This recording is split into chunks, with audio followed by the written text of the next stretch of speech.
I request everyone to please switch your mobile phones to silent mode. And welcome once again to the 21st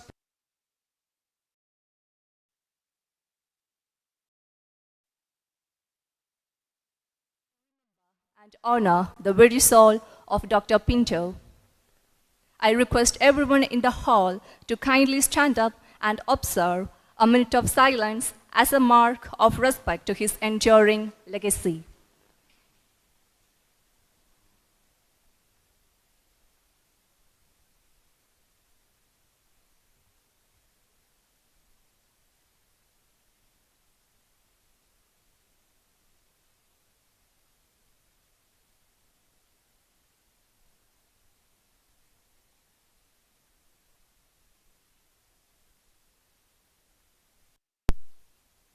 Thank you.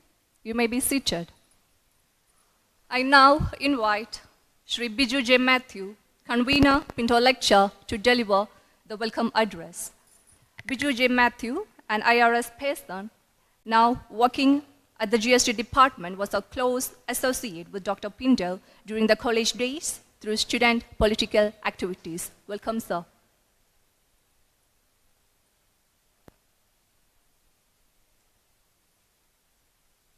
Thank you. ഞാൻ ആദ്യം എൻ്റെ കർത്തവ്യത്തിലേക്ക് കടക്കുകയാണ്. ഈ പ്രഭാഷണത്തിനായി സ്വന്തം ഔദ്യോഗിക തിരക്കുകൾക്കിടയിലും ഇവിടെ വന്ന് നമ്മളോടൊത്ത് ഈ പിൻറ്റോ അനുസ്മരണത്തിൽ പങ്കുചേരാൻ തയ്യാറായ ശ്രീ സ്റ്റാൻലി ജോണിക്ക് ആദ്യമേ ഞാൻ സ്വാഗതം ആശംസിക്കുന്നു. അതുപോലെ ഇവിടെ ഇരിക്കുന്ന വളരെ വിശിഷ്ടരായിട്ടുള്ള ഈ അനുസ്മരണത്തിന് ചടങ്ങിന് വന്നു ചേർന്നിട്ടുള്ള എല്ലാവർക്കും ഞാൻ സ്വാഗതം ആശംസിക്കുന്നു. പിൻറ്റോ അനുസ്മരണത്തിൻ്റെ സ്വാഗതം ആശംസിക്കുമ്പോൾ പിൻറ്റോയെക്കുറിച്ചാണ് പറയാൻ ഞാൻ ഉദ്ദേശിക്കുന്നത്. പിൻറ്റോയുടെ ഭൗതിക സാന്നിധ്യം നഷ്ടമായിട്ട് 21 വർഷമാകുന്നു. ഓരോ വർഷവും ജൂലൈ 5-ന് നാം പിൻറ്റോ അനുസ്മരണം നടത്തുമ്പോൾ അത് കേവലം പിൻറ്റോയെ അനുസ്മരിക്കുക മാത്രമല്ല, അത് നമുക്കൊരു റിയാലിറ്റി ചെക്ക് കൂടെയാണ്. അതായത് പിൻറ്റോയോടൊപ്പം നമ്മൾ പലരും ഉണ്ടായിരുന്ന കാലഘട്ടത്തിൽ നമ്മൾ ഉയർത്തിപ്പിടിച്ച ഉന്നതമായ മൂല്യങ്ങൾ, നമ്മൾ ജീവിതത്തിൽ അനുവർത്തിച്ചു പോകുന്ന മൂല്യങ്ങൾ, അത് ഇന്നും അതേപടി തന്നെ നമ്മൾക്ക് അനുവർത്തിക്കാൻ പറ്റുന്നുണ്ടോ എന്നുള്ളൊരു ആത്മപരിശോധനയാണ്. അതോ അതിൽ ഡൈല്യൂഷൻ വന്നിട്ടുണ്ടോ എന്നൊക്കെ നമുക്ക് തന്നെ ഒന്ന് ചിന്തിക്കാനുള്ള അവസരം കൂടിയാണ്. പിൻറ്റോയെ നമുക്ക് നിരവധി വിധത്തിൽ അടയാളപ്പെടുത്താം. പിൻറ്റോ ഒരു സമർത്ഥനായ വിദ്യാർത്ഥിയായിരുന്നു. പിൻറ്റോ വളരെ ശക്തമായ നിലപാടുള്ള ഒരു ഇടതുപക്ഷ പ്രവർത്തകനായിരുന്നു. പാർശ്വവൽക്കരിക്കപ്പെട്ട ജനങ്ങളുടെ ഇടയിലേക്ക് ഇറങ്ങിച്ചെല്ലാൻ യാതൊരു മടിയുമില്ലാത്തതും അവർക്ക് വേണ്ടി പ്രവർത്തിക്കാൻ വേണ്ടി അങ്ങേയറ്റം ആത്മാർത്ഥതയോടെ മുന്നിട്ടിറങ്ങിയതുമായ ഒരു വളരെ പ്രിയപ്പെട്ട ഒരു സുഹൃത്തായിരുന്നു. അതോടൊപ്പം തന്നെ സാമൂഹ്യ പ്രതിബദ്ധതയുള്ള ഡോക്ടർ കൂടിയായിരുന്നു. എന്നാൽ അതിനു മീതെ പിൻറ്റോയുടെ സ്വഭാവത്തിൽ ഒരു വെണ്ണപ്പാളി പോലെ നിൽക്കുന്നതാണ് പിൻറ്റോയുടെ പോരാട്ട വീര്യം. ആ പോരാട്ട വീര്യം പിൻറ്റോ ജീവിതത്തിൻ്റെ അവസാന കാലഘട്ടം വരെ തുടർന്നു പോന്നു. വർക്കലയിലെ ഒരു സാധാരണ കുടുംബത്തിൽ നിന്ന് ഈ നഗരത്തിലേക്ക് വന്ന പിൻറ്റോ അസാധാരണമായ പോരാട്ടങ്ങൾ കൂടിയാണ് കടന്നുപോയത്. രാഷ്ട്രീയമായി, സാമൂഹ്യമായി, സാമ്പത്തികമായി ഉള്ള എല്ലാ പോരാട്ടങ്ങളിലും പിൻറ്റോ അങ്ങേയറ്റം വിജയിക്കുന്നുണ്ട്. പിൻറ്റോ അവസാനം പിൻറ്റോയ്ക്ക് പിടിച്ചു നിൽക്കാനാകാത്ത ഉള്ളിൽ നിന്നൊരു പോരാട്ടം, ഉള്ളിൽ നിന്നൊരു ശത്രു വളർന്നു വന്നപ്പോൾ അതിനോട് പിൻറ്റോ പരമാവധി പോരാടിയെങ്കിലും നമുക്ക് എല്ലാവർക്കും, എല്ലാ സംഘടനകളും, എല്ലാ വ്യക്തികൾക്കും ഉള്ളതുപോലെ നമ്മൾ ഉള്ളിൽ നിന്നുള്ള ആൾക്കാരെ നേരിടുമ്പോൾ പലപ്പോഴും ഏത് പോരാട്ട വീര്യമുള്ള ആൾക്കും പതർച്ചയുണ്ടാകാം. അങ്ങനെയാണ് പിൻറ്റോ അവസാനമായി പിൻറ്റോയുടെ പോരാട്ടം നടത്തിക്കൊണ്ടിരുന്നത്.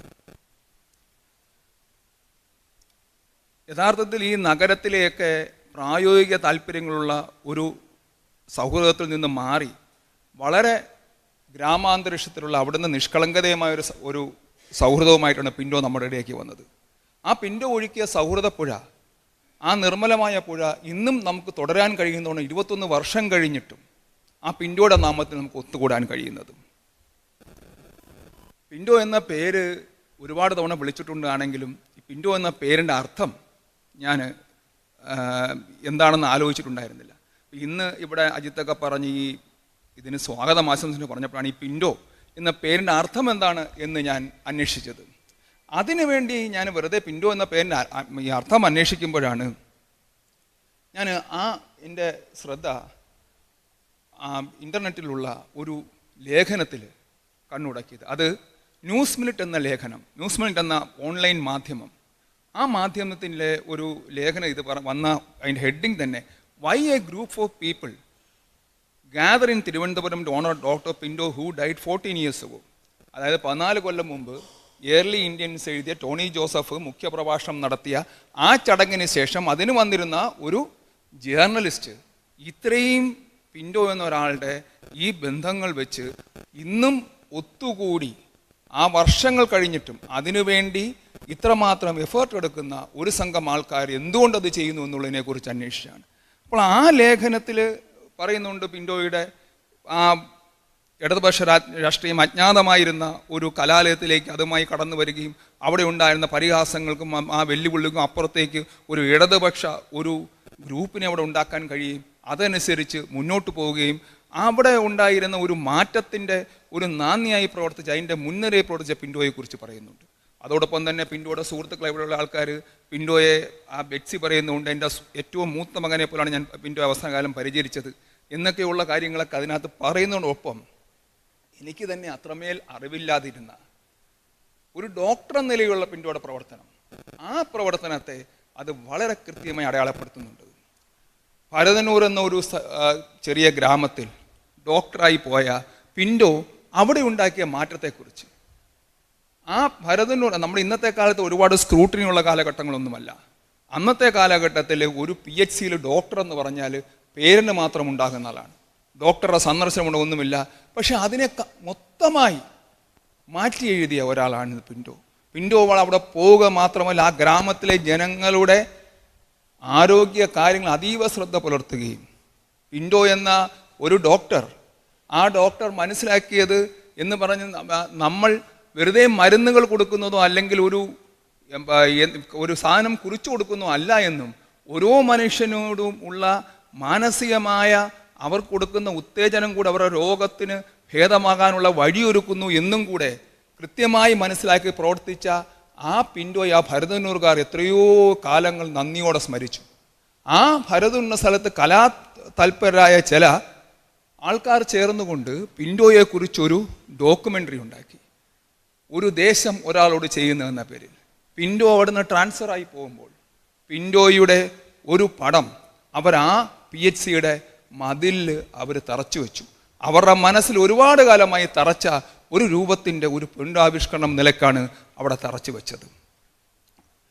അങ്ങനെ ആ ഭരതന്നൂരിൽ ഒക്കെ ജോലി ചെയ്ത് പിൻറ്റോ ഡോക്ടറായിരിക്കുമ്പോഴാണ് പിൻറ്റോയ്ക്ക് ഈ തരത്തിലുള്ള ഒരു മോട്ടോർ ന്യൂറോൺ ഡിസീസിൻ്റെ തുടക്കമുണ്ടാകുന്നത്. ഒരുപക്ഷെ BG റോയിയെ പോലെ അല്ലെങ്കിൽ നമ്മുടെ കേരളത്തിൽ തന്നെയുള്ള ബ്രൈഡു ഗോപാലിനെ പോലെയൊക്കെ ഒരു വളരെ പ്രസിദ്ധനായ ഒരു ജനകീയ ഡോക്ടറായി മാറേണ്ട പിൻറ്റോയ്ക്കാണ് ഈ ഒരു പ്രയാസം കൊണ്ട് അത്തരത്തിലുള്ള തൻ്റെ ആ പൊട്ടൻഷ്യലിലേക്ക് എത്താൻ പറ്റാത്തത്. ഈ ഡോക്ടർമാർ ഒരുപാട് ഇരിക്കുന്ന ഈ ചടങ്ങിൽ ഞാൻ ഈ അസുഖത്തിൻ്റെ പ്രത്യേകതയെക്കുറിച്ച് പറയണേ. എന്നാലും പിൻറ്റോയുടെ മോട്ടോർ ന്യൂറോൺ ഡിസീസ് ബാധിക്കുന്നത് ആൻറ്റീരിയർ ഹോൺ സെൽസിനെയാണ്. ആൻറ്റീരിയർ ഹോൺ സെൽസ് എന്ന് പറഞ്ഞാൽ നമ്മുടെ തലച്ചോറിൽ നിന്ന് നമ്മുടെ എല്ലാ പ്രവർത്തനങ്ങളും നമ്മൾ നിയന്ത്രിക്കുന്നത് നട്ടലിൽ നിന്നുള്ള നമ്മുടേതായിട്ടുള്ള നെർവുകളാണ്. ആ നട്ടലിൽ നിന്ന് ഈ കമാൻഡ് കൊടുക്കുന്ന എല്ലാ ആൻറ്റീരിയർ ഹോൺ സെൽസാണ്. ഇത് ഒന്നൊന്നായി നശിക്കുകയാണ്. ഇതൊന്നൊന്നായി നശിക്കുമ്പോൾ സംഭവിക്കുന്നത് ഓരോരോ പേശികളെ, അതായത് മരണത്തിൻ്റെ തണുപ്പ് ഓരോരോ പേശികളിലായി അരിച്ച് ആണ് കടന്നു കയറുന്നത്.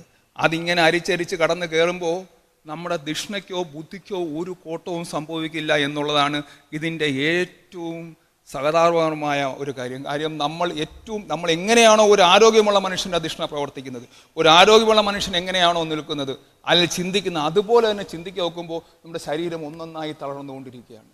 അത് അവസാനം നമ്മുടെ ശ്വാസകോശങ്ങളെ ഉയർത്തുന്ന ആ ശ്വാസം എടുക്കാൻ ഉപയോഗിക്കുന്ന ആ പേശികൾ കൂടെ നശിക്കുന്നതോടൊപ്പമാണ് നമ്മൾ മരണത്തിലേക്ക് പോകുന്നത്. അങ്ങനെ ഈ പിൻറ്റോ ഇത്രയും പ്രയാസം അനുഭവിച്ച കാലഘട്ടത്തിലും പിൻറ്റോയ്ക്ക് നിരാശയുണ്ടായിരുന്നില്ല. പിൻറ്റോയെ കാണുന്നവർക്കായിരുന്നു നിരാശ. ഈ ഒരു അവസ്ഥയിൽ പിൻറ്റോ പോയത്. പിൻറ്റോ അന്നും ഈ അസുഖത്തെ, അതുകൊണ്ടാണ് പിൻറ്റോയുടെ പോരാട്ട വീര്യത്തെക്കുറിച്ച്, പിൻറ്റോ ഈ അസുഖത്തെ ധീരമായി നേരിട്ടുകൊണ്ട്, പിൻറ്റോ ഈ അസുഖം ഉള്ളപ്പോഴും പിൻറ്റോ ചിരിക്കുകയും പിൻറ്റോ ഇത് ചെയ്യുകയും പിൻറ്റോയുടെ കലാപ്രവർത്തനങ്ങൾ തുടരുകയുമാണ് ചെയ്തുകൊണ്ടിരുന്നത്. ഈ പണ്ട് വളരെ നമ്മൾ ഇത് പറഞ്ഞതുപോലെ വളരെ പറഞ്ഞു പഴകി തേഞ്ഞതാണെങ്കിലും പറയുകയാണ്, ധീരർ ഒരിക്കലേ മരിക്കുകയുള്ളൂ. അതുപോലെ പിൻറ്റോ ഒരു പ്രാവശ്യം മാത്രമാണ് മരിച്ചത്. അതുവരെ ഇത്രമേൽ ഏറ്റവും സൗഹൃദങ്ങൾക്ക് ഇത്രയും വില കൽപ്പിക്കുകയും, ഇതുപോലെ തന്നെ എങ്ങനെയാണോ ഇത്രയും ദുരന്തമായൊരു രോഗം വരുന്ന ഒരു കാലഘട്ടം, അതിനു മുമ്പ് എങ്ങനെയാണോ അല്ലെങ്കിൽ ജീവിച്ചു പോയത്, അത് തുടരാൻ ശ്രമിക്കുകയും ചെയ്ത ഒരു പോരാട്ട മികവിന്, ആ പോരാട്ട വീര്യത്തിനാണ് നമ്മൾ പിൻറ്റോയ്ക്ക് ഇന്നും നമ്മൾ പിൻറ്റോയെ നമ്മൾ അംഗീകരിക്കാൻ കഴിയുന്നത്. അപ്പോൾ ഞാൻ ഇത് നേരത്തെ പറഞ്ഞതുപോലെ പിൻറ്റോ എന്ന ഈ പേരിൻ്റെ അർത്ഥം ഞാൻ വീണ്ടും അപ്പോൾ അത് അർത്ഥം എന്ന് പറഞ്ഞാൽ അത് ലാറ്റിൻ റൂട്ട്സ് ഉള്ള ഒരു വാക്കാണ്. അത് സ്പെയിനിലും ഇറ്റലിയിലുമൊക്കെ ഉള്ള ആൾക്കാർ ഉപയോഗിക്കുന്ന ഒരു പേര്. അതിൻ്റെ അർത്ഥം എന്ന് പറഞ്ഞാൽ കളർഫുൾ അല്ലെങ്കിൽ നിറമുള്ളത് എന്നാണ്. പിൻറ്റോ എന്ന ചായപ്പലകയിൽ നിന്ന് ഉണ്ടായ ആ നിറങ്ങൾ, വന്ന വർണ്ണരാജികൾ പലപ്പോഴായി നമ്മുടെ ജീവിതത്തിൽ, നമ്മളുടെ മനസ്സുകളിൽ അത് നിറഞ്ഞു നിൽക്കുന്നുണ്ട്. അത്തരത്തിലുള്ള ആ വർണ്ണരാജികൾ, ഓരോരോ തുട്ടുകൾ നമ്മൾ ഇന്നും പേറുന്നുണ്ട്. എനിക്ക് പറയാനുള്ളത്, പണ്ട് ടാഗോർ പറഞ്ഞതുപോലെ, ടാഗോർ മരണത്തെക്കുറിച്ച് പറഞ്ഞതുപോലെ ടാഗോർ പറയുന്നുണ്ട്, death is not an extinguishing of a light. It is putting out the light because the dawn has come. അതിനെ ഒന്ന് രൂപാന്തരപ്പെടുത്തി പറഞ്ഞാൽ, നമ്മൾ പ്രതീക്ഷിക്കുന്ന പുലരികൾ എത്തുന്നത് വരെ പിൻറ്റോയെ പോലെയുള്ള വിളക്കുകളുടെ ഓർമ്മകളുമായി നമ്മളുടെ ജീവിതം ഇനിയും തുടരും. ഇനിയും പിൻറ്റോ അനുസ്മരണങ്ങൾ നമ്മൾ ഇനിയും നടത്തും. നന്ദി, നമസ്കാരം. Thank you so much, sir, for a detailed explanation on who Dr. Pinto was and what Pinto lecture stands for. So before we proceed to today's lecture on the war on Iran and the revenge of geography by Dr. Stanley Johny, I would like to add a touch of art and emotion to this event. I'm inviting Ms. Bhavya Swaraj to the stage for a poem recitation.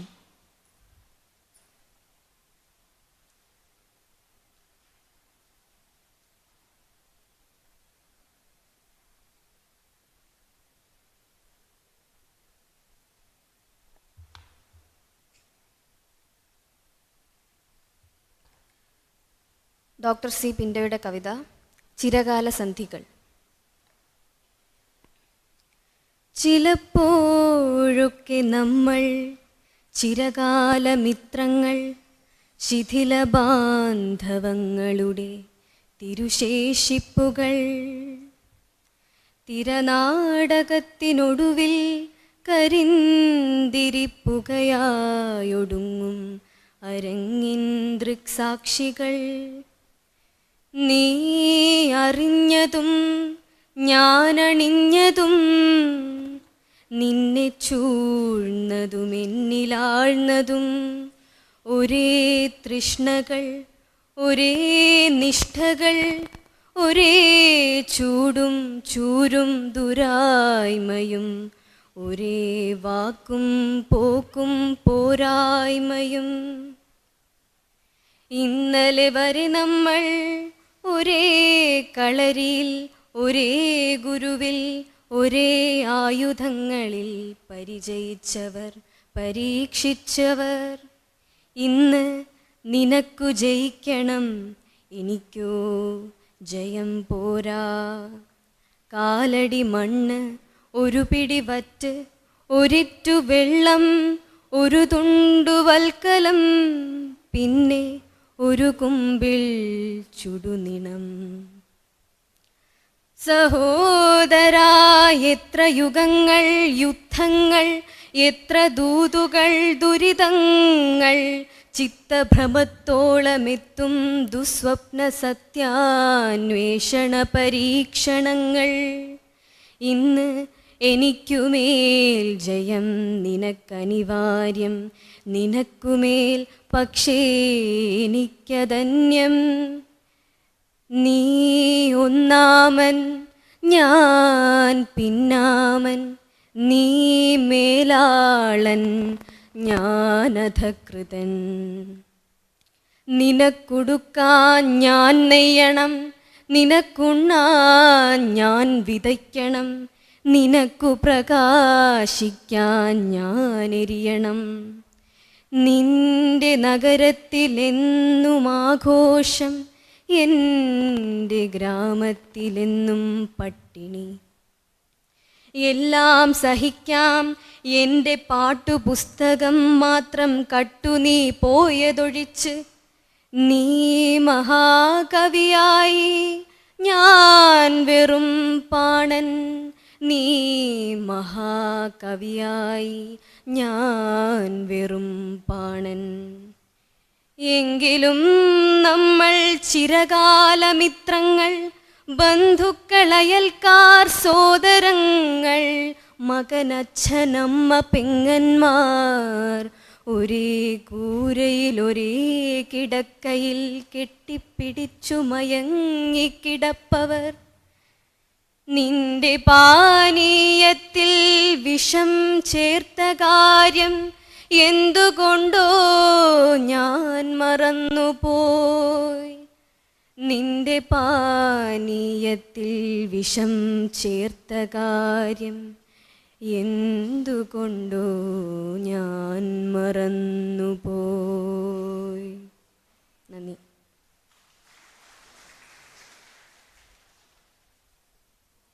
Thank you so much, Bhavya. Now, it gives me immense honor to introduce our keynote speaker for today, a man by line you have read, whose analysis you have trusted, and whose insights have shaped India's international affairs discourse for over a decade. Stanley Johny is the international affairs editor at The Hindu. He holds a PhD in international studies from the Center for West Asian Studies, JNU, New Delhi. At The Hindu, he anchors the paper's international coverage and writes editorials, op-eds, and ground reportage. He has reported from global capitals, from Washington to Moscow and Tehran to Jerusalem. He is an IVLP Fellow of the US State Department and India-Australia Youth Dialogue alumnus and a Commonwealth Indo-Pacific Thinkers Program invitee from London. His expertise is sought by leading think tanks including the Middle East Institute, Washington, D.C., and the Manohar Parrikar Institute for Defense Studies and Analysis, New Delhi. Stanley is also a prolific author. His first book, The ISIS Caliphate, From Syria to the Doorsteps of India, was published by Bloomsbury in 2018. His second, The Comrades and the Mullahs, China, Afghanistan, and the New Asian Geopolitics, co-authored by him, came out with HarperCollins in 2022. He has edited dispatches for the Hindu group and contributed to several root-large volumes, including India's National Security Annual Review 2016-17, his third book, Original Sin, Israel, Palestine, and the Revenge of Old West Asia, was released in December 2024. And his latest book is due later this year with Hashid. Beyond journalism and writing, Stanley is a visiting professor at KREA University, Sri City, and an adjunct faculty at the Asian College of Journalism and the Chennai Institute of Journalism. Friends, so it's my privilege to invite Mr. Stanley Johny to the stage for his address. Please give him a big round of applause. Welcome, sir.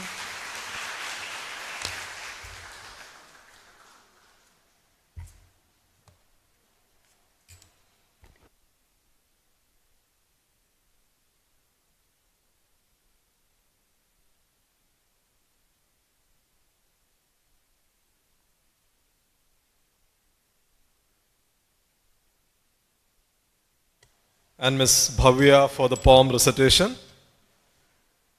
And thanks to all of you for coming here.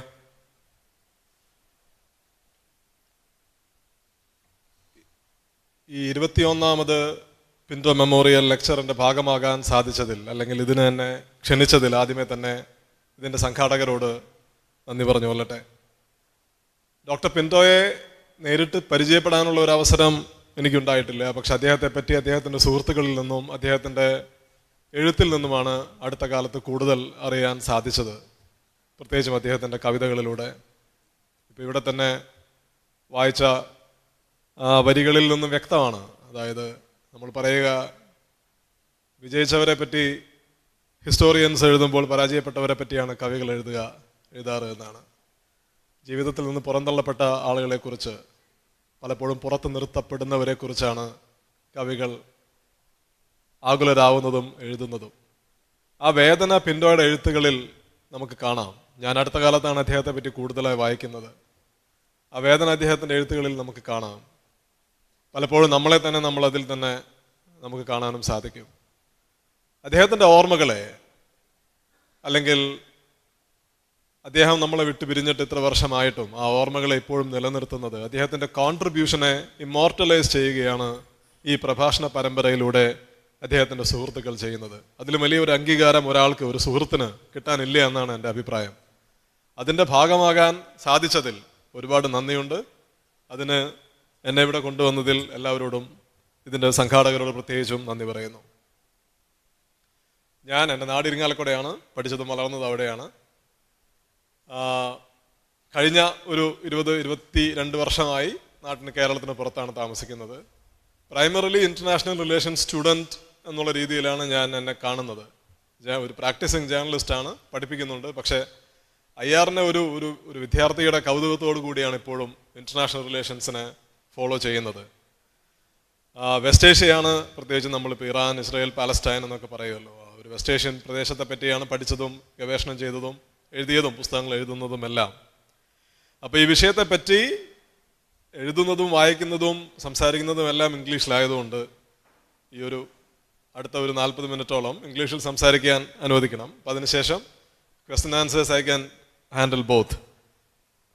അതാണ് കുറെ കൂടി ഒരു ഫ്ലോയിൽ സംസാരിക്കാൻ എനിക്ക് കുറെ കൂടി സൗകര്യം. അതായതുകൊണ്ട് I will switch to English to talk about Iran and the revenge of old West Asia and the revenge of geography. So, when we talk about conflicts, when we talk about West Asia, why this war is happening, I want to set the context for the Iran war. So we know the basic facts, right? The United States launched this war on February 28. The United States and Israel launched this war on February 28. They fought 40 days, they bombed 40 days. And after 40 days, the US President Donald Trump announced a ceasefire. And then the ceasefire was followed by 60 days of intense negotiations. And during these 60 days, we also saw skirmishes between the Americans and the Iranians. And then finally on June 17th, both sides signed a memorandum of understanding. This is the basic framework of what happened. So the war is not over, the conflict is not over. You have a memorandum of understanding, but the tensions persist. And Israel, I think, is adamant that the war has to be brought back. I mean, the Israelis will do everything they can do in their capacity to bring the war back on Iran. So it's a very intense, very tense situation. Why there was this war? Why did the United States bomb Iran on February 28? I want to set the context first. When I talk about West Asia, you may have heard about Middle East. I always tell my students that I prefer West Asia because geographically speaking, it is West Asia, western part of Asia.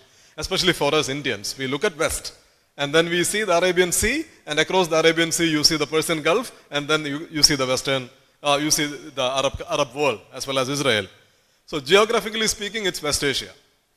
So when we talk about West Asia, for us, especially for India and for Malayalis, it's a very close region. Iran is not a country that is lying far away. It's our neighbor. When you cross the Arabian Sea, you reach the Persian Gulf. You just go into the Persian Gulf, you reach the Iranian coast. So Iran is basically our neighbor. It's our extended neighbor. So that's why the war actually affected all of us in one way or the other. Maybe 1 year ago, people would ask you, why are you talking about Israel, Palestine? Let's talk about issues that are happening here, right? And why do you waste time on talking about global issues? Nobody told you the same thing when the Iran war was happening, because you are paying more for your petrol, for your diesel, for your cooking gas, everything. So what is happening in the world can have a direct bearing on you, on your economy. So this war is very close to us. And the Americans and the Israelis brought the war to the region. So when we talk about West Asia, you see, try to understand West Asia from a geopolitical point of view. Who are the main powers in the region? When Israel was created in 1948, the primary contradiction in the region was the rivalry between the Israelis and the Arab world. Right? Arabs on the one side and Israel on the other side. But the contradiction within the contradiction was that both the Arabs and the Israelis were American allies. Right? They were two pillars of America's policy towards West Asia. Iran was also an American ally. Not many people know this. Not many people realize this, that Iran was one of the closest American allies in West Asia until 1979. So in 1979, a revolution happened in Iran. And after the revolution, the Islamists captured power. I mean, I don't call it Islamic revolution, I call it revolution, which became Islamic. And the Islamists captured power. They turned Iran into an Islamic republic. Iran was a monarchy. It was a monarchy. That monarchy existed for thousands of years. And it's interestingly, in 1975, the Iranian monarch held a major event in Iran celebrating 5,000 years of Iranian monarchy. And in 4 years, the monarchy was gone. And then Iran becomes an Islamic republic in 1979. And two of the declared foreign policy goals of the new Iranian government was, one was to defeat the Americans and the other was to liberate Jerusalem, which means defeat Israelis. So they declared the United States and Israel as their two main enemies, the great Satan and the little Satan. So this kind of altered the regional landscape. So one country, Iran, which was a close American ally, which had very close ties with the Israelis, turned out to be the biggest threat to the United States in the region, especially, and to the Israelis in the region. And if you look at Iran, it's a very interesting country from a historical and geopolitical point of view. Just look at Iran's geography. I called it The Revenge of Geography, which is also apparently the title of Robert Kaplan's famous book, The Revenge of Geography. So you look at Iran. It shares border with Pakistan on the one side, and Turkey, Azerbaijan, and the Persian Gulf Coast, Iraq. So Turkey is it used to be the Ottoman great power. And then you have the Caucasian region. And then you have Pakistan, or rather, which used to be the Indian subcontinent, right? And then the Persian Gulf Coast. So Iran is at the meeting point of South Asia, the Caucasian region, West Asia, and Central Asia. So it's a very important country. If you have a foothold in Iran, which means you will have access across the region. So everybody wanted to have a slice in Iran. But at the same time, geographically speaking, the Iranian plateau is surrounded by two big mountain ranges. So in 2022, I was in Tehran. So in Iran, they have built a huge tower after the revolution, which is called the Milad Tower. So Iran, if you search Tehran's photos, you will find two towers. One is the Azadi Tower, which was built by the Shah. So the Azadi Maidan is where the Iranians throng whenever there is a public event. Even yesterday that picture was there. And the other was the Milad Tower, which was built by the revolutionaries after the revolution because they wanted to show the engineering capacity of the newly created government. And this was a declaration of Iran's own engineering marvel. So it's a huge tower, one of the tallest towers in the world. So you can go up to the 12th floor, of course, with a gust or a minder. So we went to the 12th floor and then you will have a grand view of Tehran. So Tehran is surrounded by the Zagros and Alborz mountains on all sides. It's a city. Basically, the Iranian plateau is ring-fenced by huge mountains. And some of these mountains are white-peaked mountains. So I remember I have written about him in the book, in Original Sin. One of the chapters actually opens with this passage. So the Iranian friend who were actually traveling with us, so he told me, look at this country. We've been doing this for thousands of years. He was talking about Iran's perpetual geopolitics. Do you think they can come and destroy us? This is what he said. So it could sound rhetorical, but at the same time, geography tells you a different story. It's not practically possible to conquer Iran. You could send troops to Iraq. That's what the Americans did in 2003. But the Americans didn't send troops to Iran. They don't want to send troops to Iran. They want to bomb Iran. Why? Because it's not easy to tame Iran. It's not easy to conquer the country. They tried to do that with Afghanistan. Not just the Americans. The Soviets tried to do it. The British tried to do it in 19th century. The Soviets tried to do it in 20th century. The Americans tried to do it in 21st century. Everybody wanted to conquer Afghanistan. And none of these great powers managed to do it. Why? Because Afghanistan's geography tells you the story. It's not easy to conquer Afghanistan. And Iran is many times harder than Afghanistan. So, but at the same time, because of its geographical importance, everybody wanted to have a foothold in Iran. So when Iran became the Islamic Republic, from the Israeli point of view, as well as from the Arab point of view, there was a major shift in the way they looked at the region. So until then, they looked at each other as their main rivals. And the Arabs, particularly after the 1967 war, in 1967 there was a war between the famous Six-Day War, between the Arabs and the Israelis. And after the 1967 war, the Arabs started moving closer towards the Israelis. In 1978, 1979, Egypt became the first Arab country to have signed a direct agreement, a normalization agreement with Israel, right? And then Iran emerges as a new pillar. And because of its geographical heft, because of the size of the population, and because of its history, the power of its nationalism, the Israelis naturally looked at Iran as a major challenge, as a major threat. And what the Iranians did, they immediately after the Islamists came to power in Iran, Iran was, the United States had imposed sanctions on Iran, and the sanctions are still existing.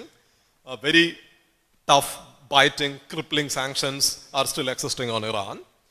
And what the Iranians did, they started supporting different groups across the region. For example, the revolution happened in 1979.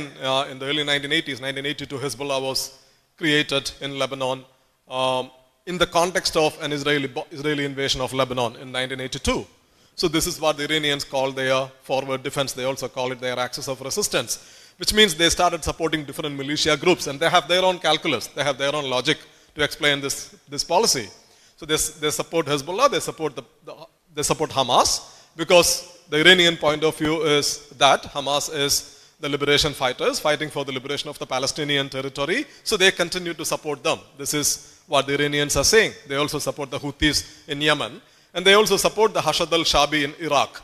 So this is what the Iranians call their axis of resistance. So they support different militia groups. And these militia groups also offer Iran some kind of depth, deterrence, strategic depth in this region, in an extremely hostile region. Because just look at West Asia and the countries, that surround Iran. In the Persian Gulf region, so which are the Persian Gulf region today? You have, of course, Iran, you have Iraq, and then Saudi Arabia, Kuwait, Bahrain, Oman, and the United Arab Emirates. And of all these Persian Gulf region, of Persian Gulf countries, there is only one country that doesn't host an American military base, and that's Iran.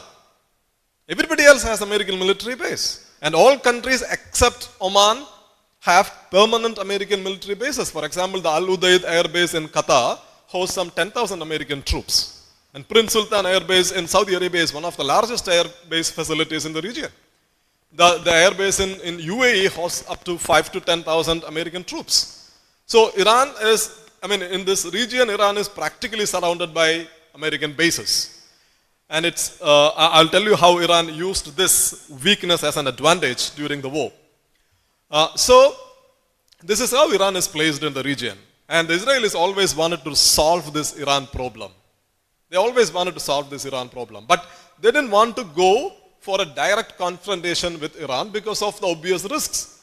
Israel, I know many people especially in Kerala, I talk to my own friends, they all think that Israel is the Sparta, it is the supreme power that is vanquishing and fighting against all of its enemies. But the Israelis know when it comes to actual problems, they know their own limitations. Of course, they have the support of the United States, but still, they operate in a very complicated, very complex theater. So they didn't want to go for a direct confrontation with the Iranians until recently because they knew the regional equation was set against a direct Iran-Israel conflict. And the Americans, on the other side, they wanted to resolve the Iranian nuclear program. The Israelis wanted to get rid of the Iranian Islamic Republic itself. This is how, the Americans and the Israelis looked at it. The Israelis actually they have always wanted regime change in Iran because they believe that only if they get a regime change in Iran, you bring down the Islamic Republic and then you get a puppet regime in Tehran, only then you will be able to meet your strategic objectives. This is the Israeli perspective about the region. The Americans on the other side, they know that it's not going to be easy to get a regime change in Iran, especially after what they did in Iraq, especially after what they did in Afghanistan. We know what happened in Afghanistan, right? The Americans went to Afghanistan in 2001, October, and then they toppled the Taliban government. They stayed in Afghanistan for 20 years, and then after 20 years, they left Afghanistan, leaving the same Afghanistan in the hands of the Taliban. This is what they did. So, and in Iraq also, Iraq became a complete catastrophe. 1 million people were killed in Iraq after the American invasion of Iraq. The Americans thought that they were going to liberate Iraq. They thought they were going to liberate Libya. And Libya was one of the most stable countries in North Africa. And you look at Libya today. It was President Obama's war in Libya in 2011. Iraq was George Bush's war. Afghanistan was George Bush's war. So Iran, the Americans knew, was not going to be easy. So they wanted to tackle, especially Obama, wanted to tackle the nuclear program. Because, again, the same question comes to us many times. Israel is a nuclear power. Everybody knows. Israel made their bomb in the 1960s. The Iranians have a nuclear program. They have a very active nuclear program. They have multiple nuclear facilities. Fordo, Isfahan, and Natanz. These three are their primary nuclear facilities. And they also have Bushehr, which is a Russian-built plant, and Arak, which is a heavy water plant. And the Iranians also have developed their own capacity to enrich uranium. And they have enriched uranium to up to 60% purity. So they have roughly 400 kilograms of 60% enriched uranium. So, again, I'm not a physicist. I know there are a lot of, a lot among the audience who have a solid science background. So please pardon me if I make mistakes. So the 60% enriched uranium is technically only a step away from the weapon grade level, which is 90+% uranium. So the Iranians, practically, they are a nuclear threshold state. So if they want to make the bomb, they can make the bomb within days. So Iran has a solid nuclear program. So the United States and the Israelis and several other countries were opposed to Iran's nuclear program. And from the Israeli point of view, what happens if Iran makes the bomb? I know that, nuclear bombs are not a solution to anything. But in a very perilous world we are living in, very chaotic world we are living in, countries use nuclear bomb as a means of deterrence against greater powers. So if Iran makes the bomb, Israel's monopoly in the region as the sole nuclear power would be broken. Israel is currently the only nuclear power. And if Iran makes the bomb, if that nuclear monopoly is broken, the balance of power in West Asia would be shifted. And if the balance of power in West Asia is shifted, Israel will not have the freedom which it currently has to operate in its neighborhood. It can bomb any country it wants to bomb, right? It's bombing Gaza, it's bombing Lebanon, it's bombing Syria, it had bombed Iran. So you look at this level of freedom no other country has, I think. The Russians are bombing Ukraine, but the Russia is facing terrible sanctions from the West. Nobody wants to impose any sanctions on the Israelis. So Israel has that freedom because it has the backing of the United States and it has the regional balance of power supports the Israelis. If Iran makes the bomb, the balance of power would be shifted.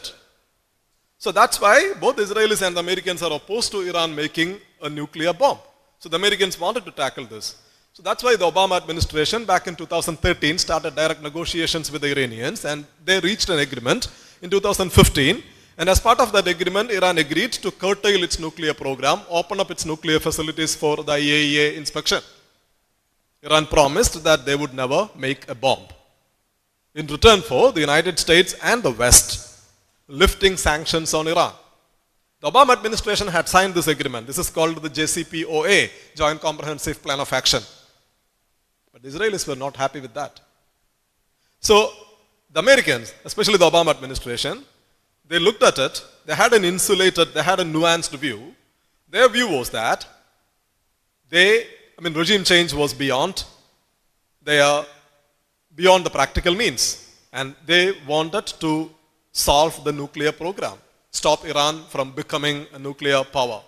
And in return, they promised to lift sanctions. But the Israelis were not happy with the fact that the sanctions are being lifted. Because if you are lifting sanctions, as I told you earlier, Iran is a big country and it has one of the world's largest hydrocarbon resources. It has untapped crude oil resources, because it's been under sanctions throughout. So if you lift the sanctions, if Iran brings in investments, if Iran starts making money, if Iran starts making a stronger military, then Iran will become, even without a nuclear bomb, Iran will become a much powerful conventional force in West Asia, which would also change the balance of power, and the Israelis did not want this to happen. I remember having a conversation with an Israeli diplomat back in 2020, and I asked her the same question.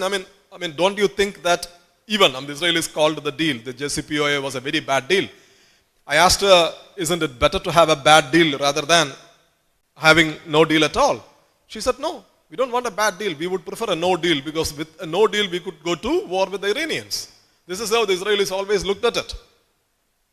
So then in 2016, Donald Trump comes to power. So this is like, West Asia has its own problems, right? West Asia is like the Gotham City, Batman story. West Asia is like the Gotham City. It's chaotic. There are,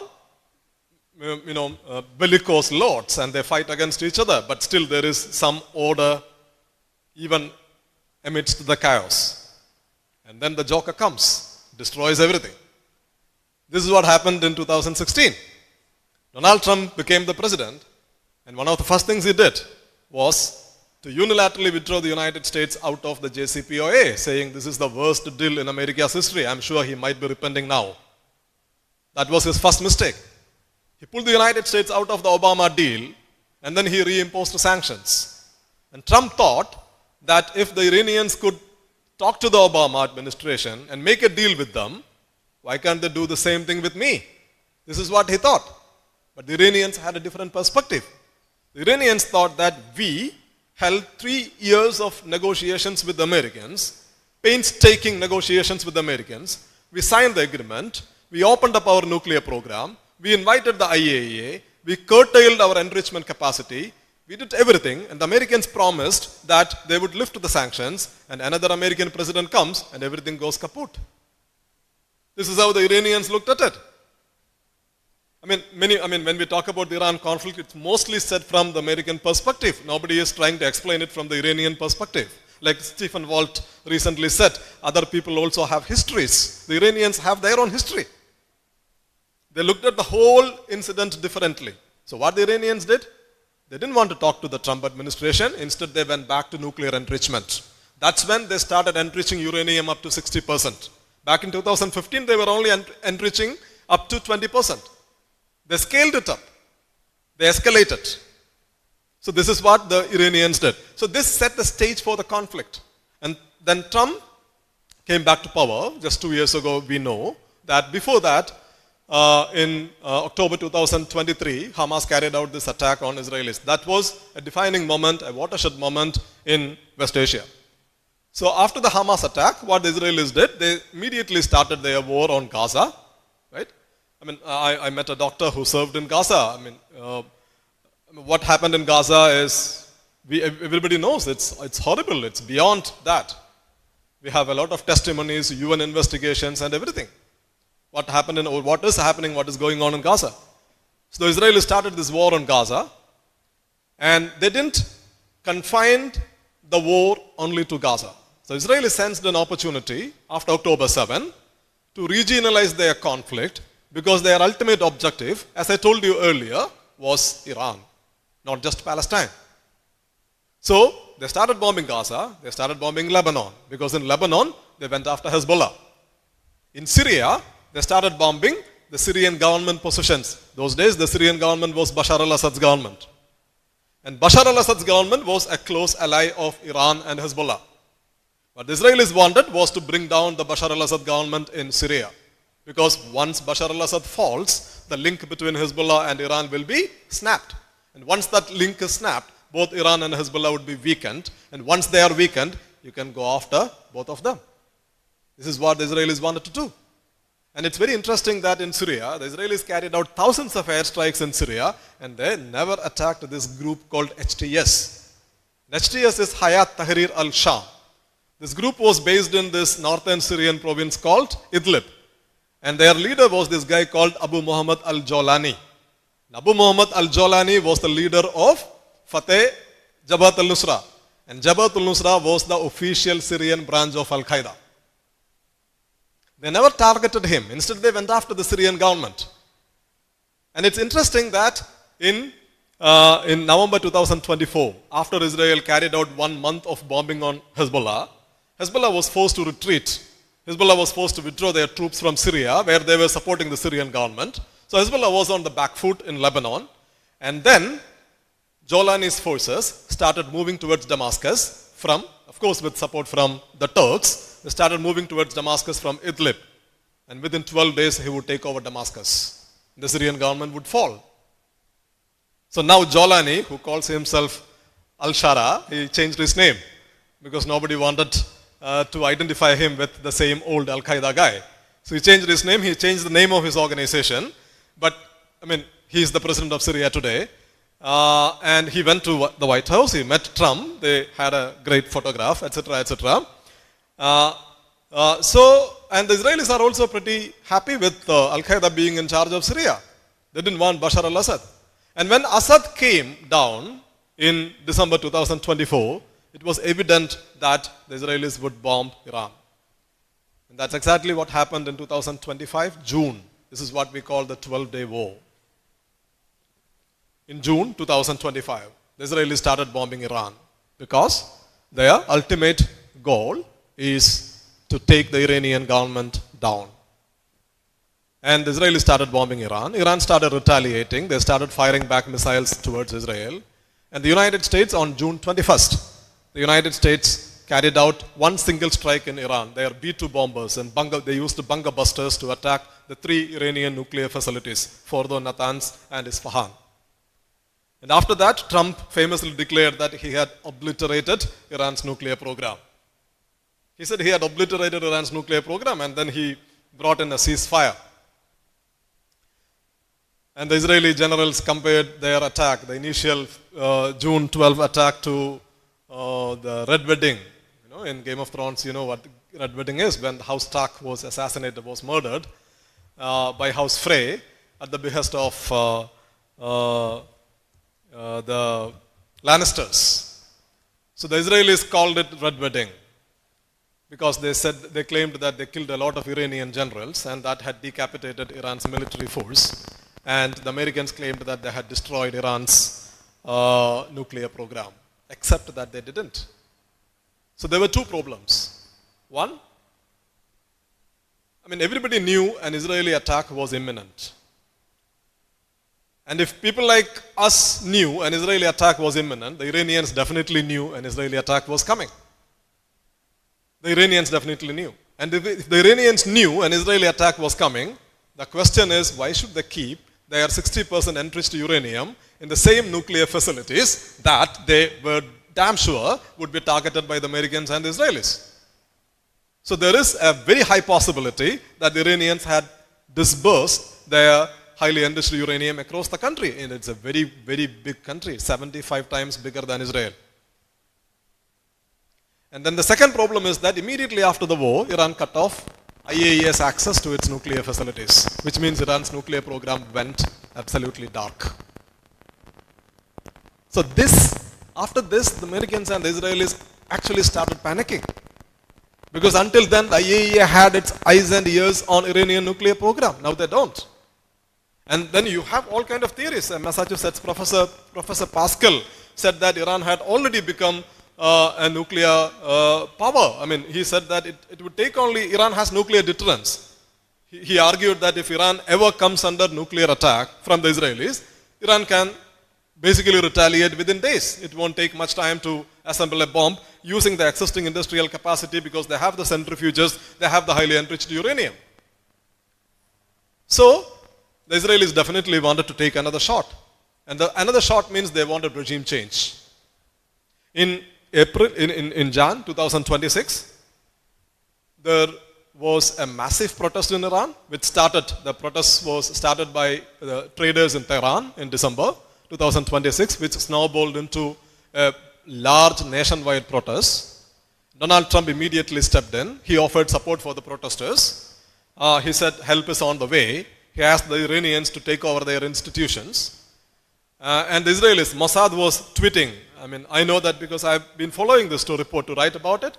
Mossad was live tweeting saying that they were standing with the Iranian protesters on the ground, protesting for Iran's freedom. And Mike Pompeo, the former CIA director and former state secretary, had also tweeted on Jan 1st, 2026, that Happy New Year to all the Iranians and all the Mossad agents who are standing beside them. It's on the paper. You can go and check it on Twitter.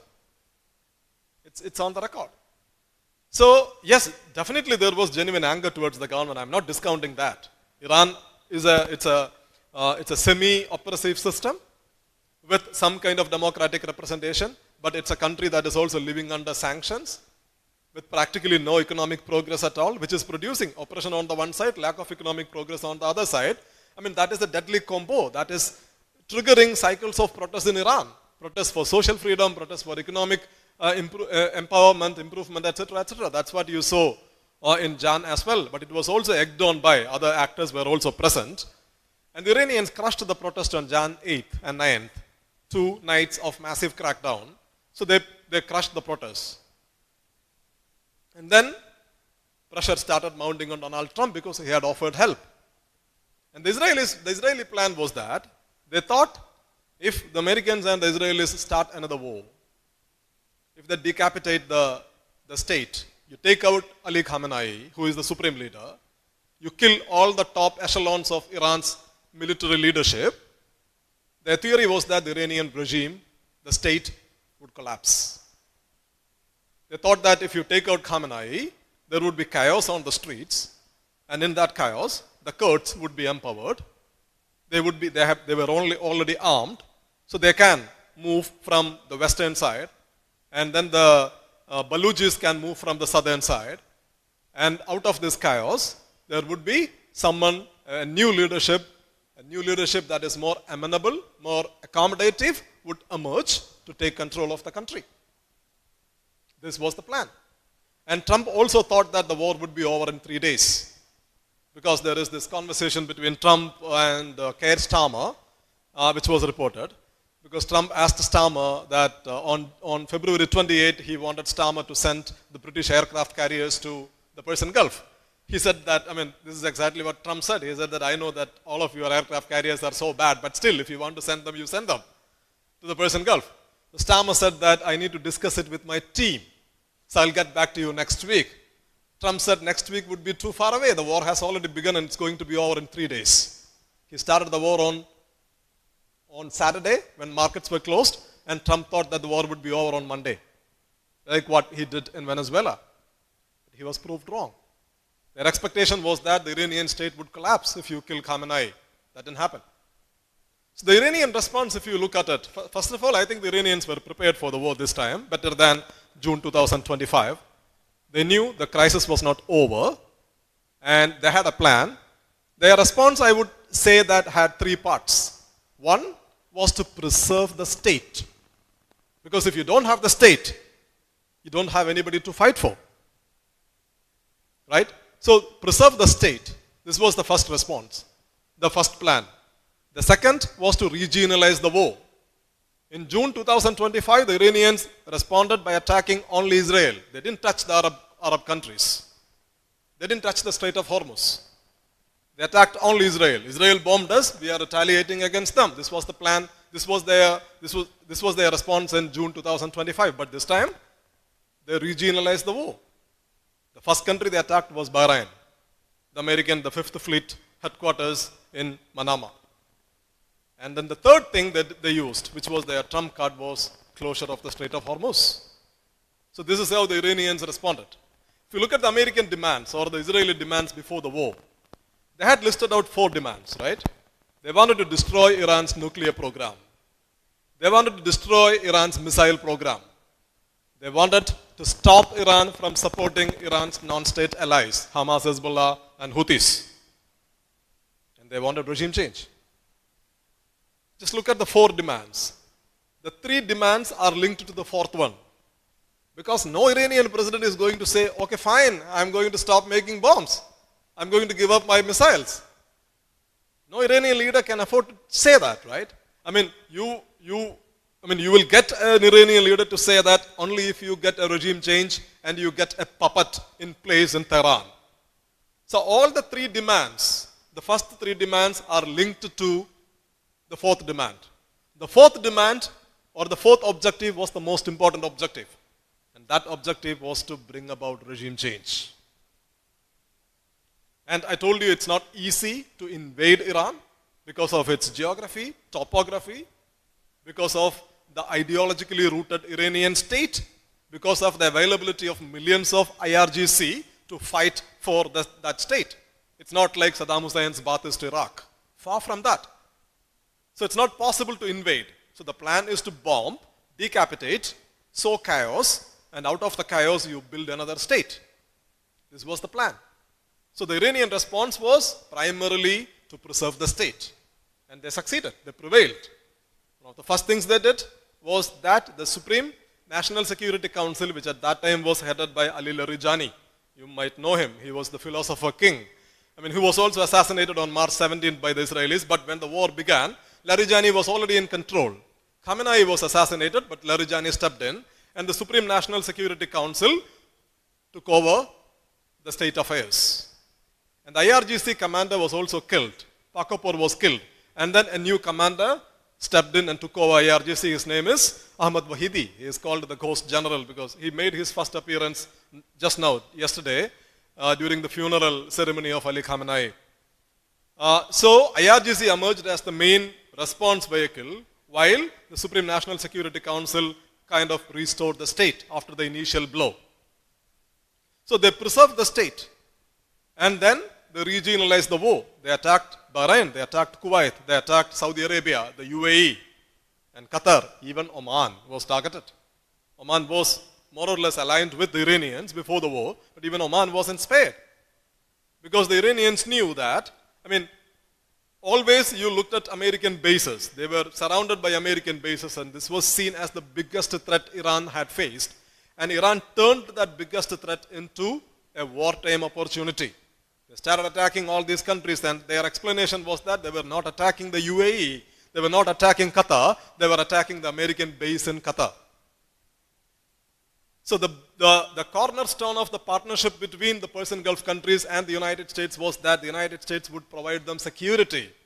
But during the 40 days of war, nobody provided them security. Instead, the UAE, Qatar, and Saudi Arabia had to burn through their defensive arsenals to protect the American bases in their country. So Iran effectively regionalized the war by targeting all these countries. And the third thing is that they closed down the Strait of Hormuz. So the Strait of Hormuz it's one of the most important choke points in the world. If you look at the map of the Strait of Hormuz, it's connecting. The Strait of Hormuz is basically, it's the mouth connecting the Persian Gulf to the Sea of Oman, the Gulf of Oman. And the Gulf of Oman opens into the Arabian Sea.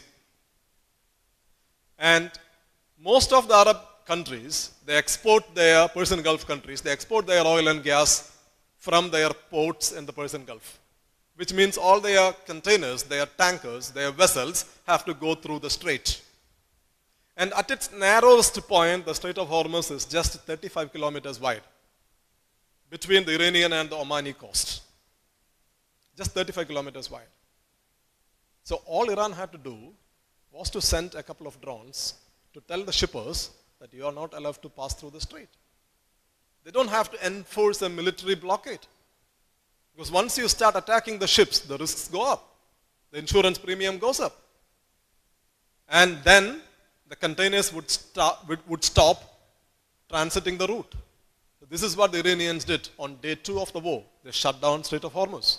And 1/5 of the world's oil passed to the strait.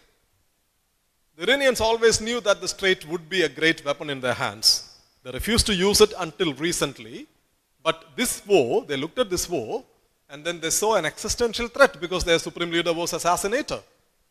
The Americans wanted regime change. President Trump was threatening to erase the civilization. Right? He wanted to bomb Iran's power facilities, desalination plants. So the Iranians saw this as an existential threat, and then they closed down the Strait of Hormuz, which means the traffic through the strait came to a standstill in the initial 40 days of the war. Which also meant that international oil prices started going up. It went up to 114 and 120. That means inflation will go up. Gas prices went up because its largest gas terminal was bombed by the Iranians because an Iranian oil field was bombed by the Israelis. And the Americans thought that they destroyed most of that's what Pete Hegseth said initially, they destroyed most of Iran's missile capability, but the Iranians kept firing even after 40 days of war. They kept attacking. They kept attacking Israel. They kept attacking the Arab Gulf countries. So Professor Marandi, I was talking to Professor Marandi in the initial days of the war, and then he told me that when we talk, at that time he sounded rhetorical, but after the war, when I look back at him, he sounded more reasonable than many Western analysts who were giving live commentaries about the war. He told me that when we talk, the Iranians are making missiles and drones. We have deeply buried underground facilities where we continue to make our missiles. If the Americans think that they can come and bomb us and destroy our attack capabilities, they were mistaken. They were naive. This is what he said, and he turned out to be true. So these two strategies, they preserved the state and they regionalized the war. They shut the Strait of Hormuz, enhancing the economic cost, the cost on the global economy. This is how Iran prevailed. And from the American point of view, their best shot was in bringing out regime change. And once they lost that game, once that window was closed, there was nothing much to do. You can continue to bomb Iran, but at what cost? And what are you going to get in return? Doing the same thing again and again, expecting a different result. And you are not getting that different result. The Iranians were holding firm. Right? And there was no military solution to the Strait of Hormuz either. For example, the Americans imposed a naval blockade on April 13th, a naval blockade on Iranian ports. And the American point of view was that if the economic cost goes up, then Iran would relent at some point. This is what the Americans thought. The Iranians never relented. And their point of view was that they were not going to open up the Strait of Hormuz unless the war is brought to an end. And the interesting subtext is that Strait of Hormuz, which has now become the biggest talking point of this conflict, the biggest talking point on the negotiation table, was open on February 27th.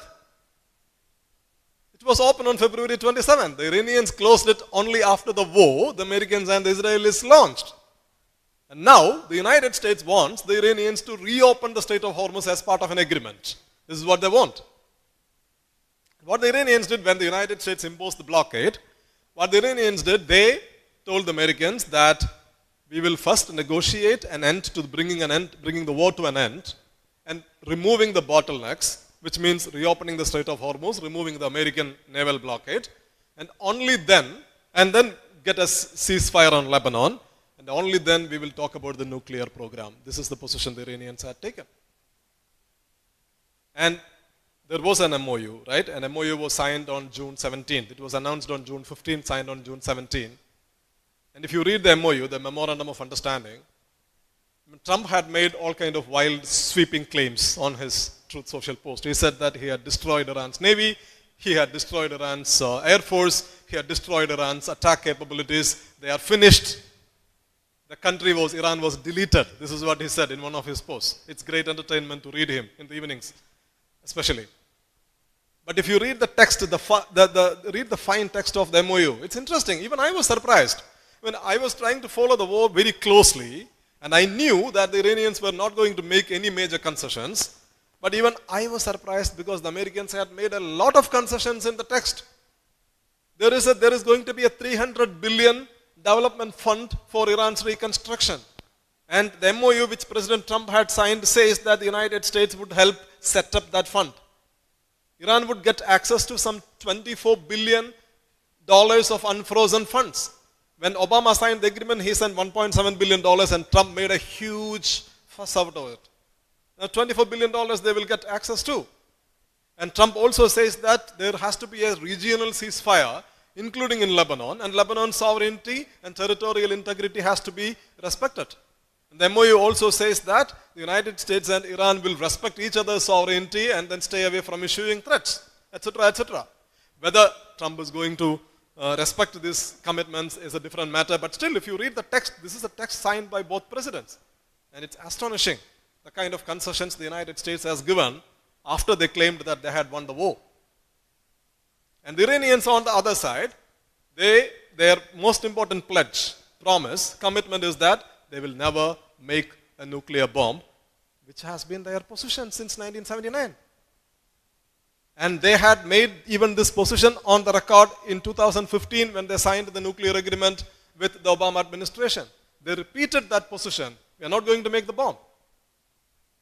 And then, only after the MOU was signed, both sides are going to start negotiations on the nuclear program. They haven't reached an agreement on the nuclear program. They are going to start negotiations on the nuclear program. Just think about it. Such a setback this is for the United States. Obama at least had a deal in 2015.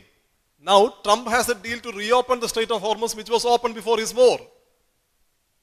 And now he has to start talking to the Iranians about the nuclear program. So when it comes to the nuclear program, there are two major hurdles. So one is, what will happen to Iran's enriched uranium? The 60% enriched uranium. The second question is that what will happen to what Iran calls its right to continue to enrich uranium. Which means Iran doesn't want to enrich it up to 60% or 90%. It might want to enrich it up to 3.67%, which is the nuclear power grade. So these are the two sticking points. And after this war, after the assassination of Khamenei, and I will be surprised if the Iranians make any major concessions on these two sticking points in the final agreement. The Iranians are not going to let the enriched uranium being shipped out of the country. They are not going to stop enriching uranium as part of a final agreement. They might be open for scuttling their nuclear program, which is what Obama had achieved. So Trump, at the end of the day, if he is going to get a final agreement, he is going to get a JCPOA 2.0. He is not going to get a remarkably different agreement. And that's not the end of the story. This war, before the war, at least Iran faced the threat of an American attack. And that threat, threat can actually be a more powerful tool than the actual war. Always. Before Russia's Ukraine invasion, Russia was seen as a very powerful power, emerging power in Europe. Europeans would not like to threaten Russia. So the actual war, would change the facts on the ground sometimes. The Iranians, on 27th of February 2026, the Iranians had offered massive concessions according to the Omani foreign minister. They were ready for a deal. The Americans didn't take the deal. They went for war. So now, the threat of war is a spent force. From an Iranian perspective, they have seen the worst and they survived it. Why should they now make concessions to the Americans? That's one thing, right? And then, the second thing is that this war is this is a major strategic defeat for the United States. I'll explain why. One, the window for the regime change has been closed, I think, forever. I don't think that the American president, I don't think Trump is going to pursue for a regime change anymore. The Israelis would still dream about it, but they don't have the capacity to do it alone. They want the Americans. but I think that window has been closed. 2, Iran has emerged regionally stronger by taking over the Strait of Hormuz. And they are not going to give up their control over Strait of Hormuz. Mark my words. Because for Iran, Strait of Hormuz is not about collecting tolls or service charges. For them, this is now a matter of deterrence. They know that they control the strait, which means the Americans will think twice before they start the next war. So they want to control the strait. They are not going to give up their control over the strait.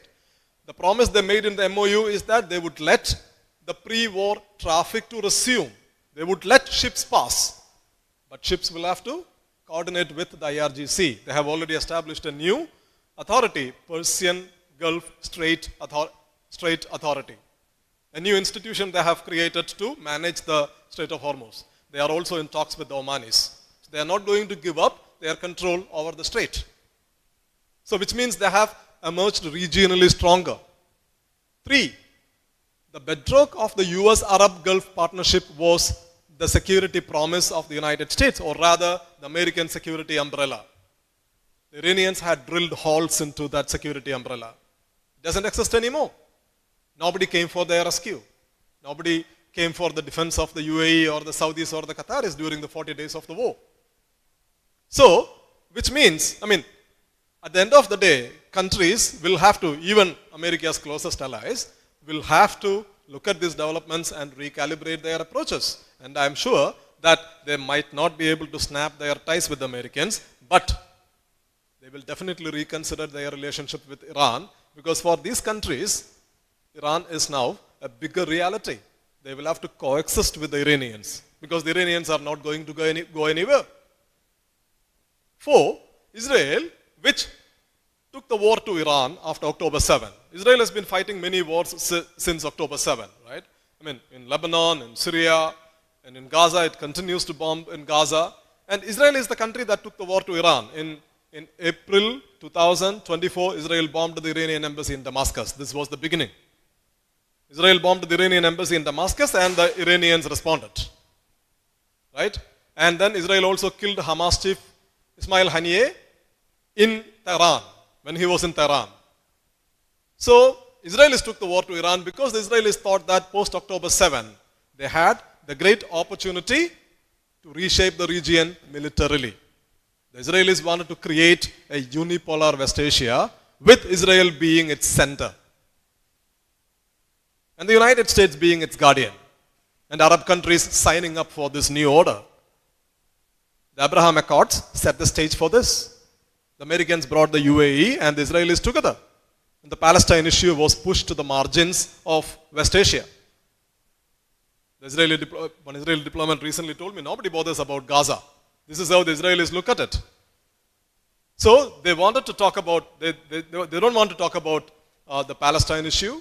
They think because of the Iranian threat, the Arabs are coming to them, and Israel wanted to reshape West Asia, as a unipolar region under its power and influence. That opportunity has also passed. So if you look at it from any point of view, this war has turned out to be a strategic disaster for the United States and Israel. But that doesn't mean that everything is fine for the Iranians, no. That country is in deep economic trouble. Their economy is not growing. And at this point of time, the Iranians might not be hitting the streets because nationalism is a very powerful ideology. Their country is being bombed. The American president is threatening to erase their civilization, so they are rallying behind the flag. That doesn't mean that once the dust settles, if the Iranian government is not able to address at least the economic grievances of the people, or if they fail to reform themselves, if the Iranian state needs reform, then there could be problems for them.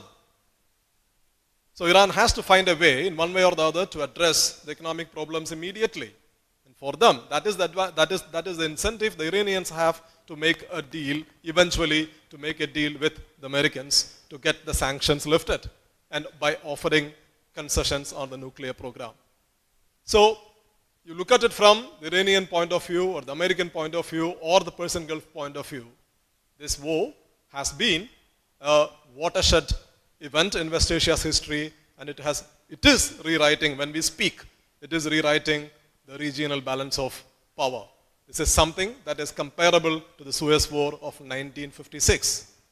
Before 1956, Britain was a great power in West Asia. And today, even the Brits don't believe that story. They are completely out of West Asia. And the Americans stepped in to the Persian Gulf region after the Suez War. Now, the Persian Gulf region is asking this question to themselves. The Americans came here offering security, and there was no security at all during the war. So they need to find a new modus vivendi with the Iranians. And the Iranians seem determined to keep their control over the Strait of Hormuz and act as a new regional major power. That's how the war has changed the region. Thank you very much.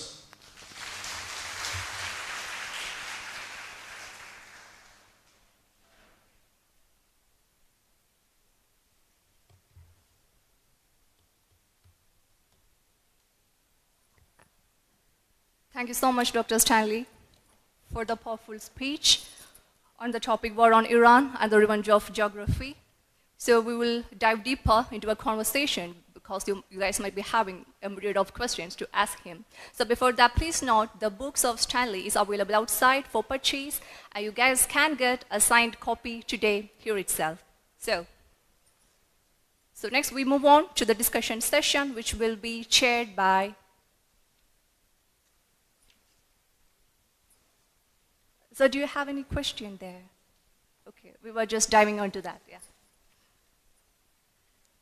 So I welcome Dr. Santosh Kumar SS to chair this session.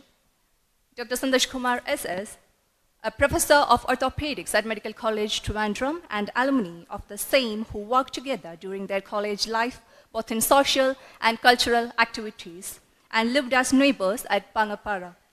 Santosh is well reputed for his humanitarian medical services around the globe. Now he is working similar work at Gaza. So I welcome sir, and let's start this session.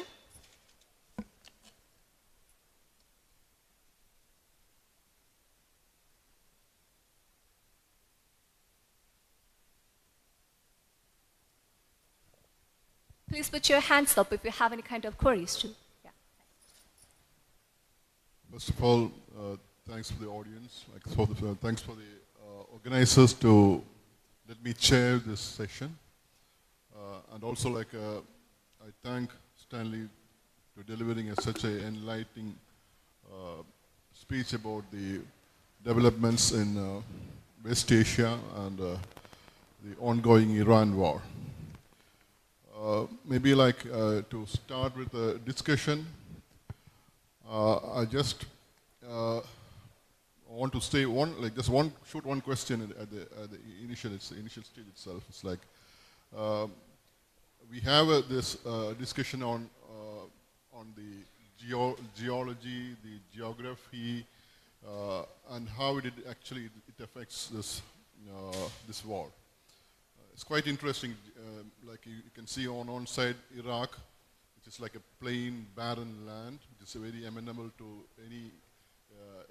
any sort of war. But on the other hand, we have the rugged, mountainous terrain of Iran. But at the same time, one thing which stands out is that, of course, this war is not fought alone by Iran. It has received a great help from many countries. So, to put it like that, the geology is the same for both sides, and how did it actually manage for the people who started, for example, if it's Russia, if it's China, how they were able to manage this geology and geography at one end, and at the same time, Israel and America, the US were not able to penetrate it.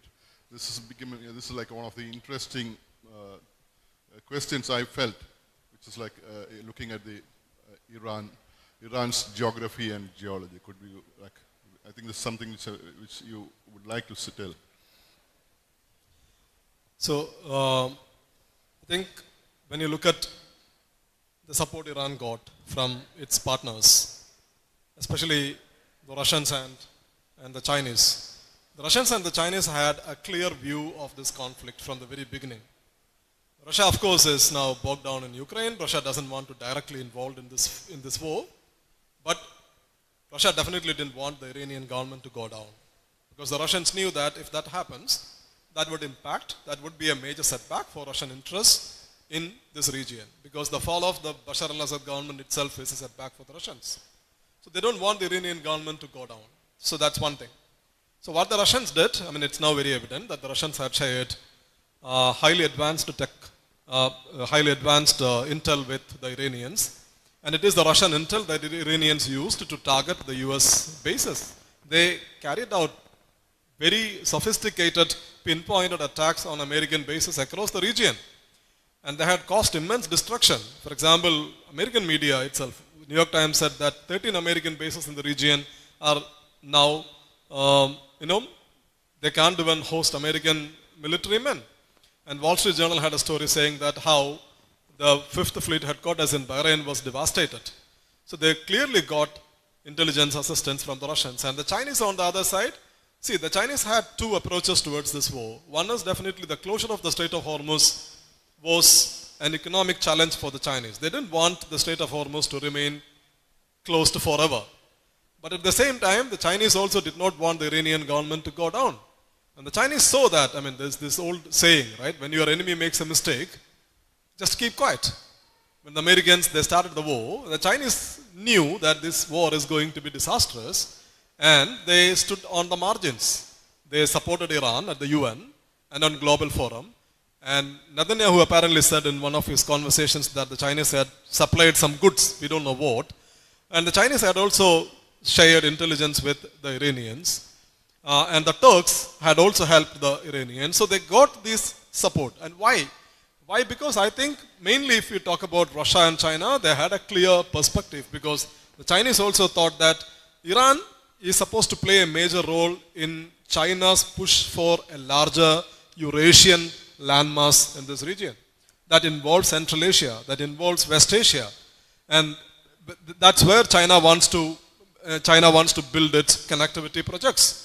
Iran is part of that. And China is also a country like us, like India, which is heavily dependent on exports to meet our energy requirements. And Iran is a potential source. And that's also one of the reasons that the Chinese never want to break their ties with the Russians, despite all the pressure from the Americans. And Iran is an untapped source for natural gas, for minerals, for crude oil. So once the sanctions are lifted, Iran would be open, and the Chinese would benefit from them, and that would help the Chinese diversify their sources in a much better way. So the Chinese also did not want the Iranian government to go down. So they had this clear view, and they stood by that position, the Chinese and the Russians. And the Americans on the other way, from the very beginning, I would say that the Americans were misfiring, because you look at American policy towards West Asia in the past, even for the grave mistakes such as the Iraq war, the Americans managed to mobilize support among the Europeans. For example, we used to joke that the Americans will never do anything unilaterally, because whatever they do, Europe will support them. But in this war, it's interesting that the Europeans didn't support them. Why? Because Trump himself was busy imposing tariffs on all these countries, on all his allies, and he was attacking NATO, and he had alienated most of his allies. And once he went to this war without consulting with anybody, and then he suddenly demanding everybody, he wanted Macron to send his ships, he wanted Starmer to send the aircraft carrier. No, Europe clearly stood out. So they were not convinced by this war. And I think they were also not convinced that this war is going to produce any desirable outcome. So on the one side, you saw Iran getting support, not only from China and Russia, but also from Hezbollah opened a new front.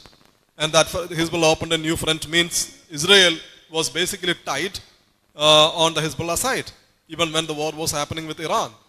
And so Iran got support from its allies on one side, and on the other side, it was a US-Israel axis that primarily drove the war.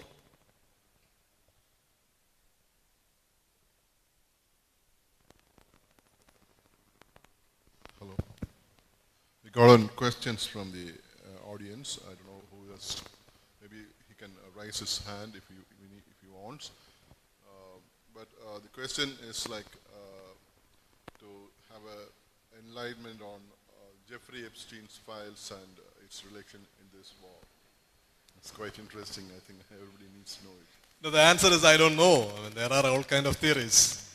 I want to talk about the non-knowns. No, what we know, I would like to talk about that. So this we don't know, so I don't want to speculate. It could be, you never know. Tucker Carlson, for example, says that this could be one of the reasons. You know, the American podcaster. I don't know. I mean, I think it's established that Trump has very close ties with Jeffrey Epstein. Wall Street Journal had produced the letter Trump had written for Jeffrey Epstein, right? So that's a fact, that he had close ties with Epstein. So whether he started the war to move the public attention from the Jeffrey Epstein, I don't know.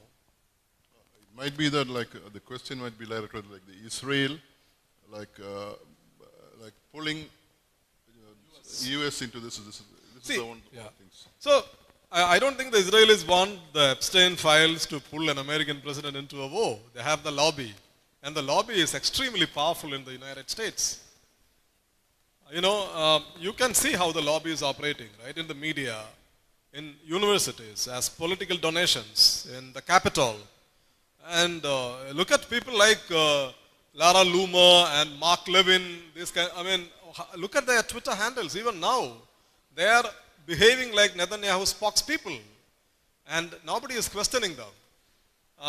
And look at the kind of discussions you see in mainstream media, in the Atlantic Monthly, for example, in many American media organizations. So the lobby is very powerful, and the Israel lobby, especially AIPAC, they know how to exert their influence on the American presidents and then lure them into conflicts. And this is what Netanyahu also did.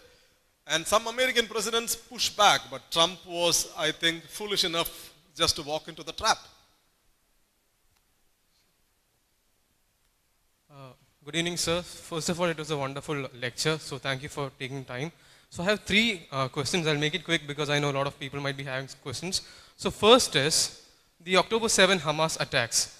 So it is quite evident that Iran instigated the attack by Hamas on Israel.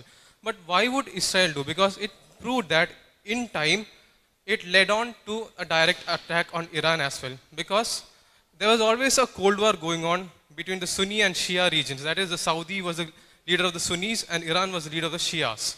So there was always a rivalry between Iran and Saudi. So if Saudi was signing a deal with Israel, then why did they have to use Hamas to disrupt the deal? First question is this. Second question is, why would Iran go back on their nuclear deal? Because right now the region is unipolar, but if it becomes nuclear, it is a bipolar deal. And it is also acting as a nuclear deterrent. Because we can draw two parallels from the current geopolitical scenario, the Ukraine war as well as the Operation Sindoor. India didn't go for a full-blown war because Pakistan is a nuclear country. On the other hand, Ukraine is not having nuclear weapons, so Russia is continuing the war. So for the long-term stability of Iran, wouldn't it make more sense to become a nuclear weapon? And the third question is, what can India do right now for the present and for the future? Because on one side, Iran is a good ally of India. India needs the oil and the energy supplies from Iran. But on the other hand, India also has to keep US and Israel as good partners, because we need the weapons, we need the technology, we need the economic assistance from these two Western factions. So yeah, I would like to know your insights into these three questions, sir. Yeah, to answer the first question, I wouldn't say that the Iranians directed or instigated Hamas to carry out the October 7 attack. Iran supports Hamas. That's a fact. Iran supports Hezbollah.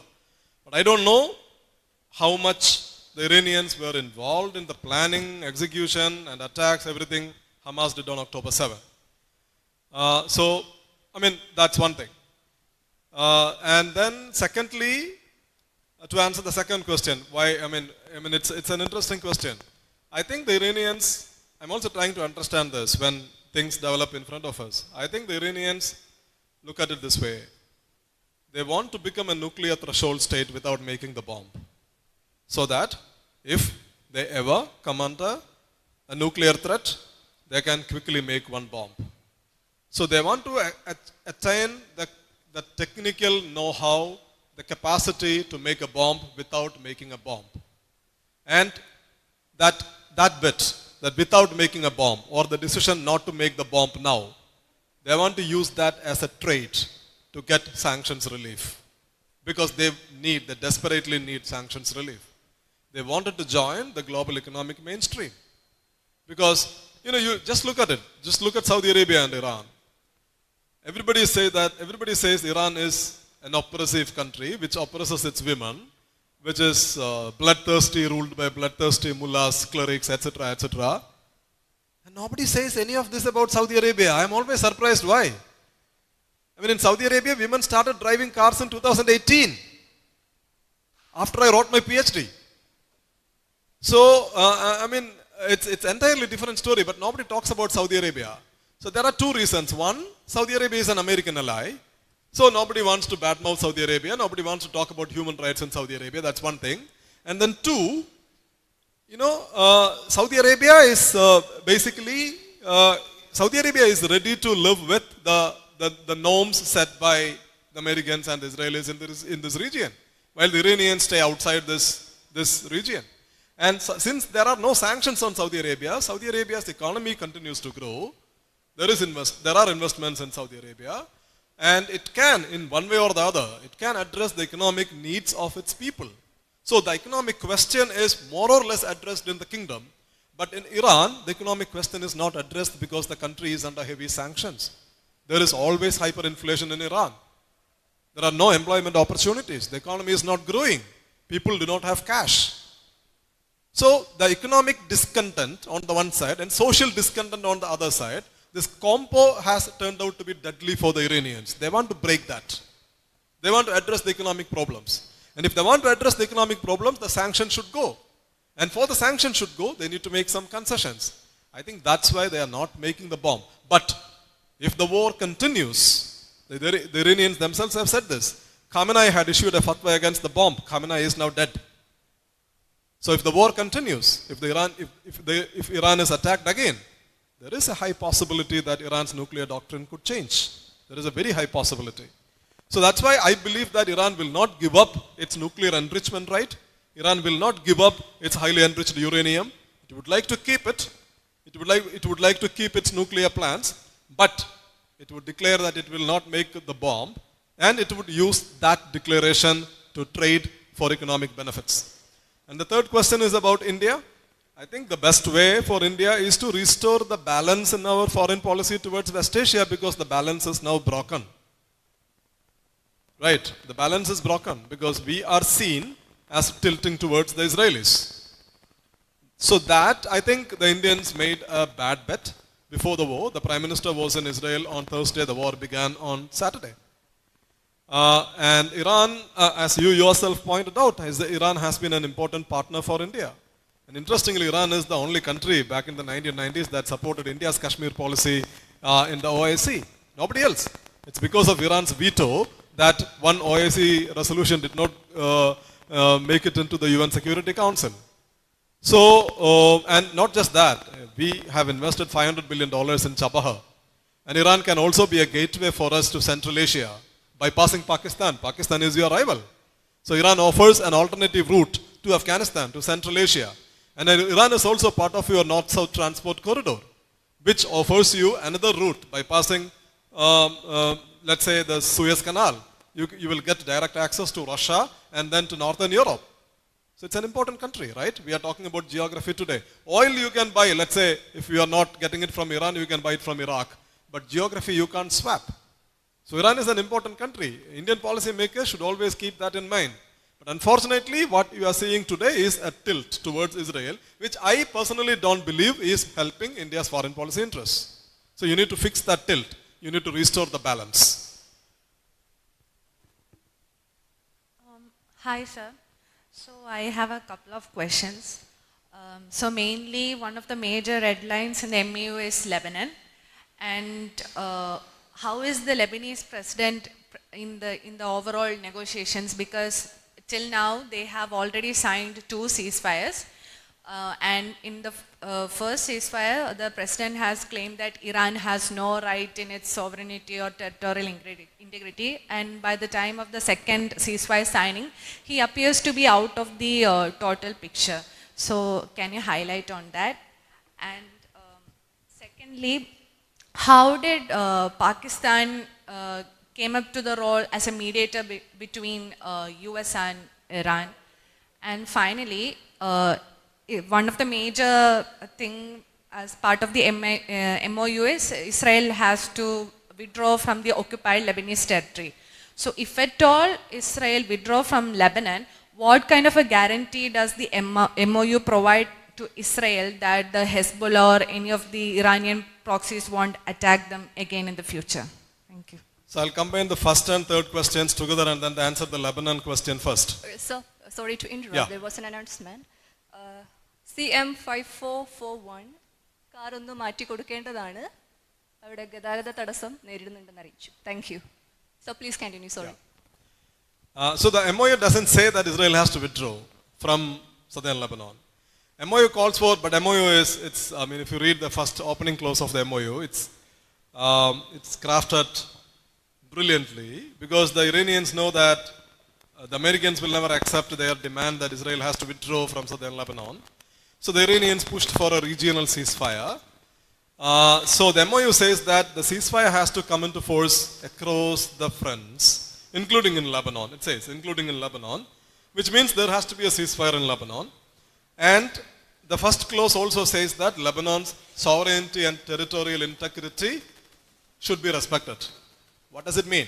It means Israel should get out of Lebanon, right? Otherwise, how will you respect the territorial integrity if you have 20,000 troops in southern Lebanon? It's not going to happen. So that's how the MOU has been, the first clause of the MOU is written. But definitely the Iranians want the Israelis to leave Lebanon. But the Lebanese Prime Minister, as well as the President, Michael Aoun, so for them, they look at Hezbollah, at least the current Lebanese government, they look at Hezbollah as a main problem. So they kind of agree with the Israelis, as well as the Americans, that they need to, the Lebanese government, Israel and the United States should come together. That's what they call the trilateral agreement, come together, and then force Hezbollah to disarm. So the Lebanese government, as part of the trilateral agreement, the Lebanese government kind of accepted the American deal that the Israeli troops can stay in what they call the security zone. Okay? So the problem here is that Hezbollah says that, what you call a security zone is an occupied land. So as long as there are Israeli troops in southern Lebanon, Hezbollah says they will continue to fight. And if Israel continues to fight, if Hezbollah continues to fight, there is not going to be a ceasefire. If there is not going to be a ceasefire, the MOU is not being implemented. If the MOU is not being implemented, the Strait of Hormuz is not going to be reopened. So that means Iran is going to have its grip on the Strait of Hormuz. Iran can always say that you are not implementing the Lebanese part of the MOU. Then why do you ask me not to impose tolls on ships passing through the strait? So Lebanon is an integral part of the MOU, but the Israelis do not want to leave southern Lebanon. Right? They don't want to leave southern Lebanon. You never know, they might leave after 10 years, 15 years, because they once took over southern Lebanon in 1982, and in 2000 they had to leave Lebanon because of Hezbollah's resistance. And Hezbollah, all said and done, is not going to go anywhere. So the trilateral agreement has also triggered a new problem for the Lebanese government. There is violence, protests, everything is going on in Lebanon at this point of time. And Hezbollah is not going to disarm itself, and they are not going to stop fighting the Israelis. And the Israelis are not going to withdraw from southern Lebanon immediately. So this Lebanon will keep the pot boiling. Okay? And the second question was about Pakistan, the role of Pakistan as a mediator. It's very interesting that Pakistan never had very good ties with Iran. Just a couple of years ago, Pakistan was bombed by Iran. Iran had launched missiles into Pakistan. Do you remember the story? And the Pakistanis retaliated because the Iranians claimed that Pakistan was supporting the Baluchi nationalists who are in Iran. They get support from the Pakistani military. And when the Pakistanis were supporting the Taliban in the past, the Iranians were with the Mujahideen government. We, the Indians, the Iranians, Russians, we all supported the Mujahideen when the Pakistanis were bankrolling the Taliban. So, there has never been good ties between these two. But it's interesting that post-Operation Sindoor, Pakistan is trying to reinvent itself as an international player. They used Operation Sindoor to rebuild their ties with the United States first. right? Because Munir as well as Shehbaz Sharif, they said that Trump is a peacemaker, he stopped a nuclear war, they even nominated him for the Nobel Peace Prize, etc., etc. Things that India can never be able to say. But they did. So they are using that to rebuild ties with the United States. And once this war broke out, and also in between they had signed a strategic defense partnership agreement with the Saudis after the Israelis bombed Qatar in September 2025. The Israelis bombed Qatar, and the Saudis, they invited the Pakistanis, they signed an agreement with the Pakistanis. So that allowed Pakistan to play a larger role in West Asia. So on the one side, they are rebuilding ties with the United States. On the other side, they are playing a much bigger role in West Asia. And on the third side, the Iran war opened a new opportunity for them. Because the Pakistanis, the war is detrimental for them. It's detrimental for us as well, but we did nothing. But the Pakistanis, actually the price rise, etc., etc., was affecting them very badly. They are already grappling with hyperinflation. They wanted the war to bring to an end. That's one thing. Secondly, they sensed an opportunity to mediate between the Iranians and the Americans. So if the war is brought to an end and they manage to bring in a ceasefire, which means Pakistan will be in the good books of both the United States and the Iranians. And India's reluctance to play a bigger role diplomatically, and the tilt in India's policy that is in favor of Israel, I think also allowed Pakistan to play a bigger role as a mediator to reach out to the Iranians. Because the Iranians looked at India, you didn't even condemn the assassination of Khamenei. You didn't condemn the Americans torpedoing IRS Dana of your waters, right? And you were in Israel just 3 days before the war. So let the Pakistanis do the play. So that also allowed the Pakistanis to play a bigger role in the whole thing. So Pakistan stands to gain diplomatically, for sure.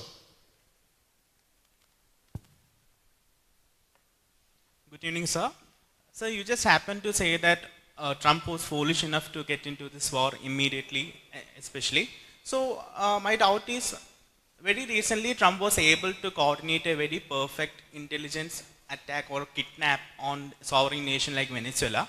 So what exactly happened with Iran, even with all the CIA intelligence and Mossad spies actively present in Iran? Did he miscalculate, or was he too overconfident, or was he pressurized to this war by Israel?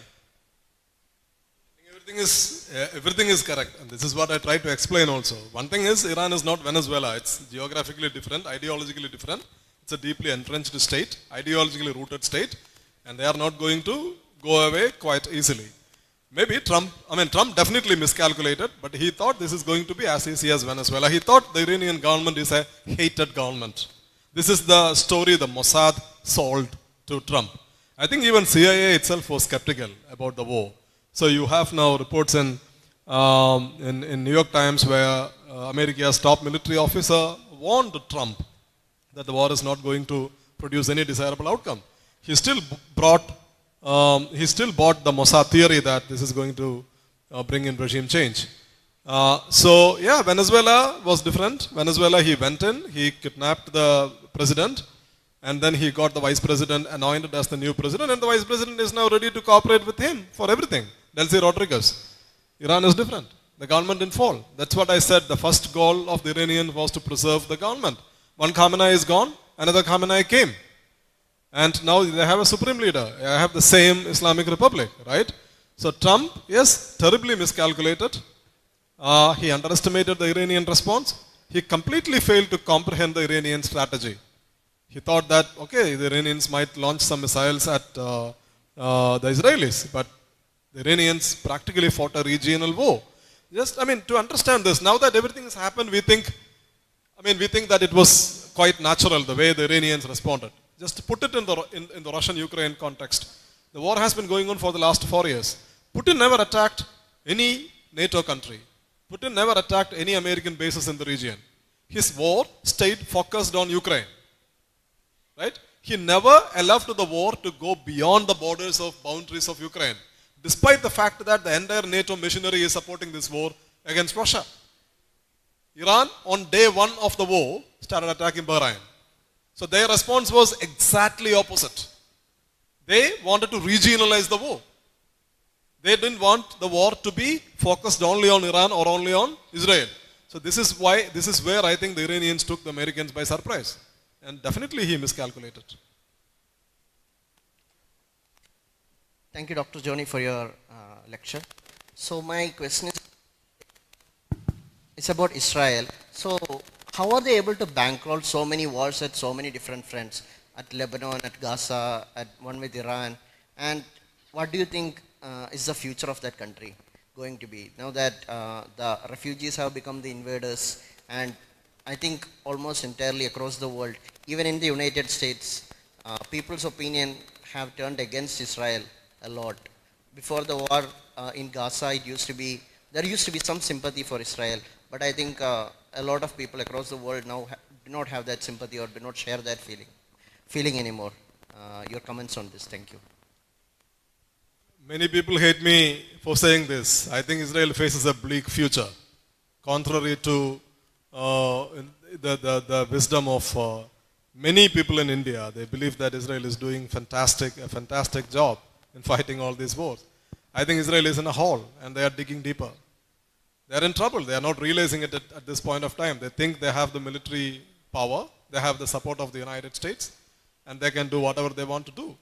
But they are not winning any wars. It's not 1967 anymore. 1967, they defeated the Egyptians, the Jordanians, and the Syrians in 6 days. Look at the wars the Israelis are fighting today. In Gaza, they bombed Gaza for what? More than 2 years. They killed 70,000 people. And Hamas is still there in Gaza, controlling 45% of Gaza.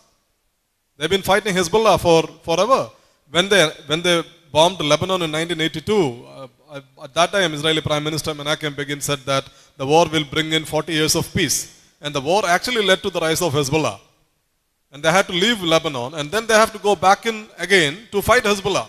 And Hezbollah is also not going to go anywhere. Hezbollah is going to be there in Lebanon, whatever they do. And in Iran, they went to Iran because they thought that the fall of the Assad government in Syria provided a great strategic opportunity for them so that they can go and pull down the Iranian government. It backfired massively. So they lost the Abraham Accords momentum now. The Palestine issue is back on the forefront now. Of course, they are not facing any major international pressure, but still, they wanted to push the Palestine issue to the margins of West Asia, but October 7 brought the Palestine issue back to the fore of West Asia. So Iran is going to be there, Hezbollah is going to be there, a more powerful Iran is going to be there, Hamas is going to stay there, the Palestine issue remains unresolved, and there are cracks in the relationship between the Israelis and the United States. Because if you look at the US politics, opposition towards Israel from the left flank of US politics has always been there. But now, that opposition is coming from the right flank of the American politics. Tucker Carlson is not a left-winger, right? Marjorie Greene Taylor is not a left-winger. They are right-wingers. They are die-hard, conservative right-wingers. They have all turned against the war. Tucker Carlson calls it a genocide. So, there is a very strong opposition from within the MAGA movement. You look at the statements made by J.D. Vance, who could be the next president of the United States. J.D. Vance is articulating a very strong anti-Israel position in American body politic. So, there are strains in ties with the United States. They are not winning their wars in their immediate neighborhood. And why Israel manages to continue to fight all these wars? Thanks to the United States. Netanyahu can say that he is thinking about a future where the United States, where Israel doesn't have to depend on the United States. Come on. Everything is coming from the Americans. Everybody knows that. They spend some $4 billion every year. It's coming from the United States. All the American advanced weapons are shared with the Israelis. So the US support, I mean, it's not just military support, it's not just political support, it's also the diplomatic support. Israel is not facing any sanctions. Israel is not facing any pressure to reopen its own nuclear facilities. UN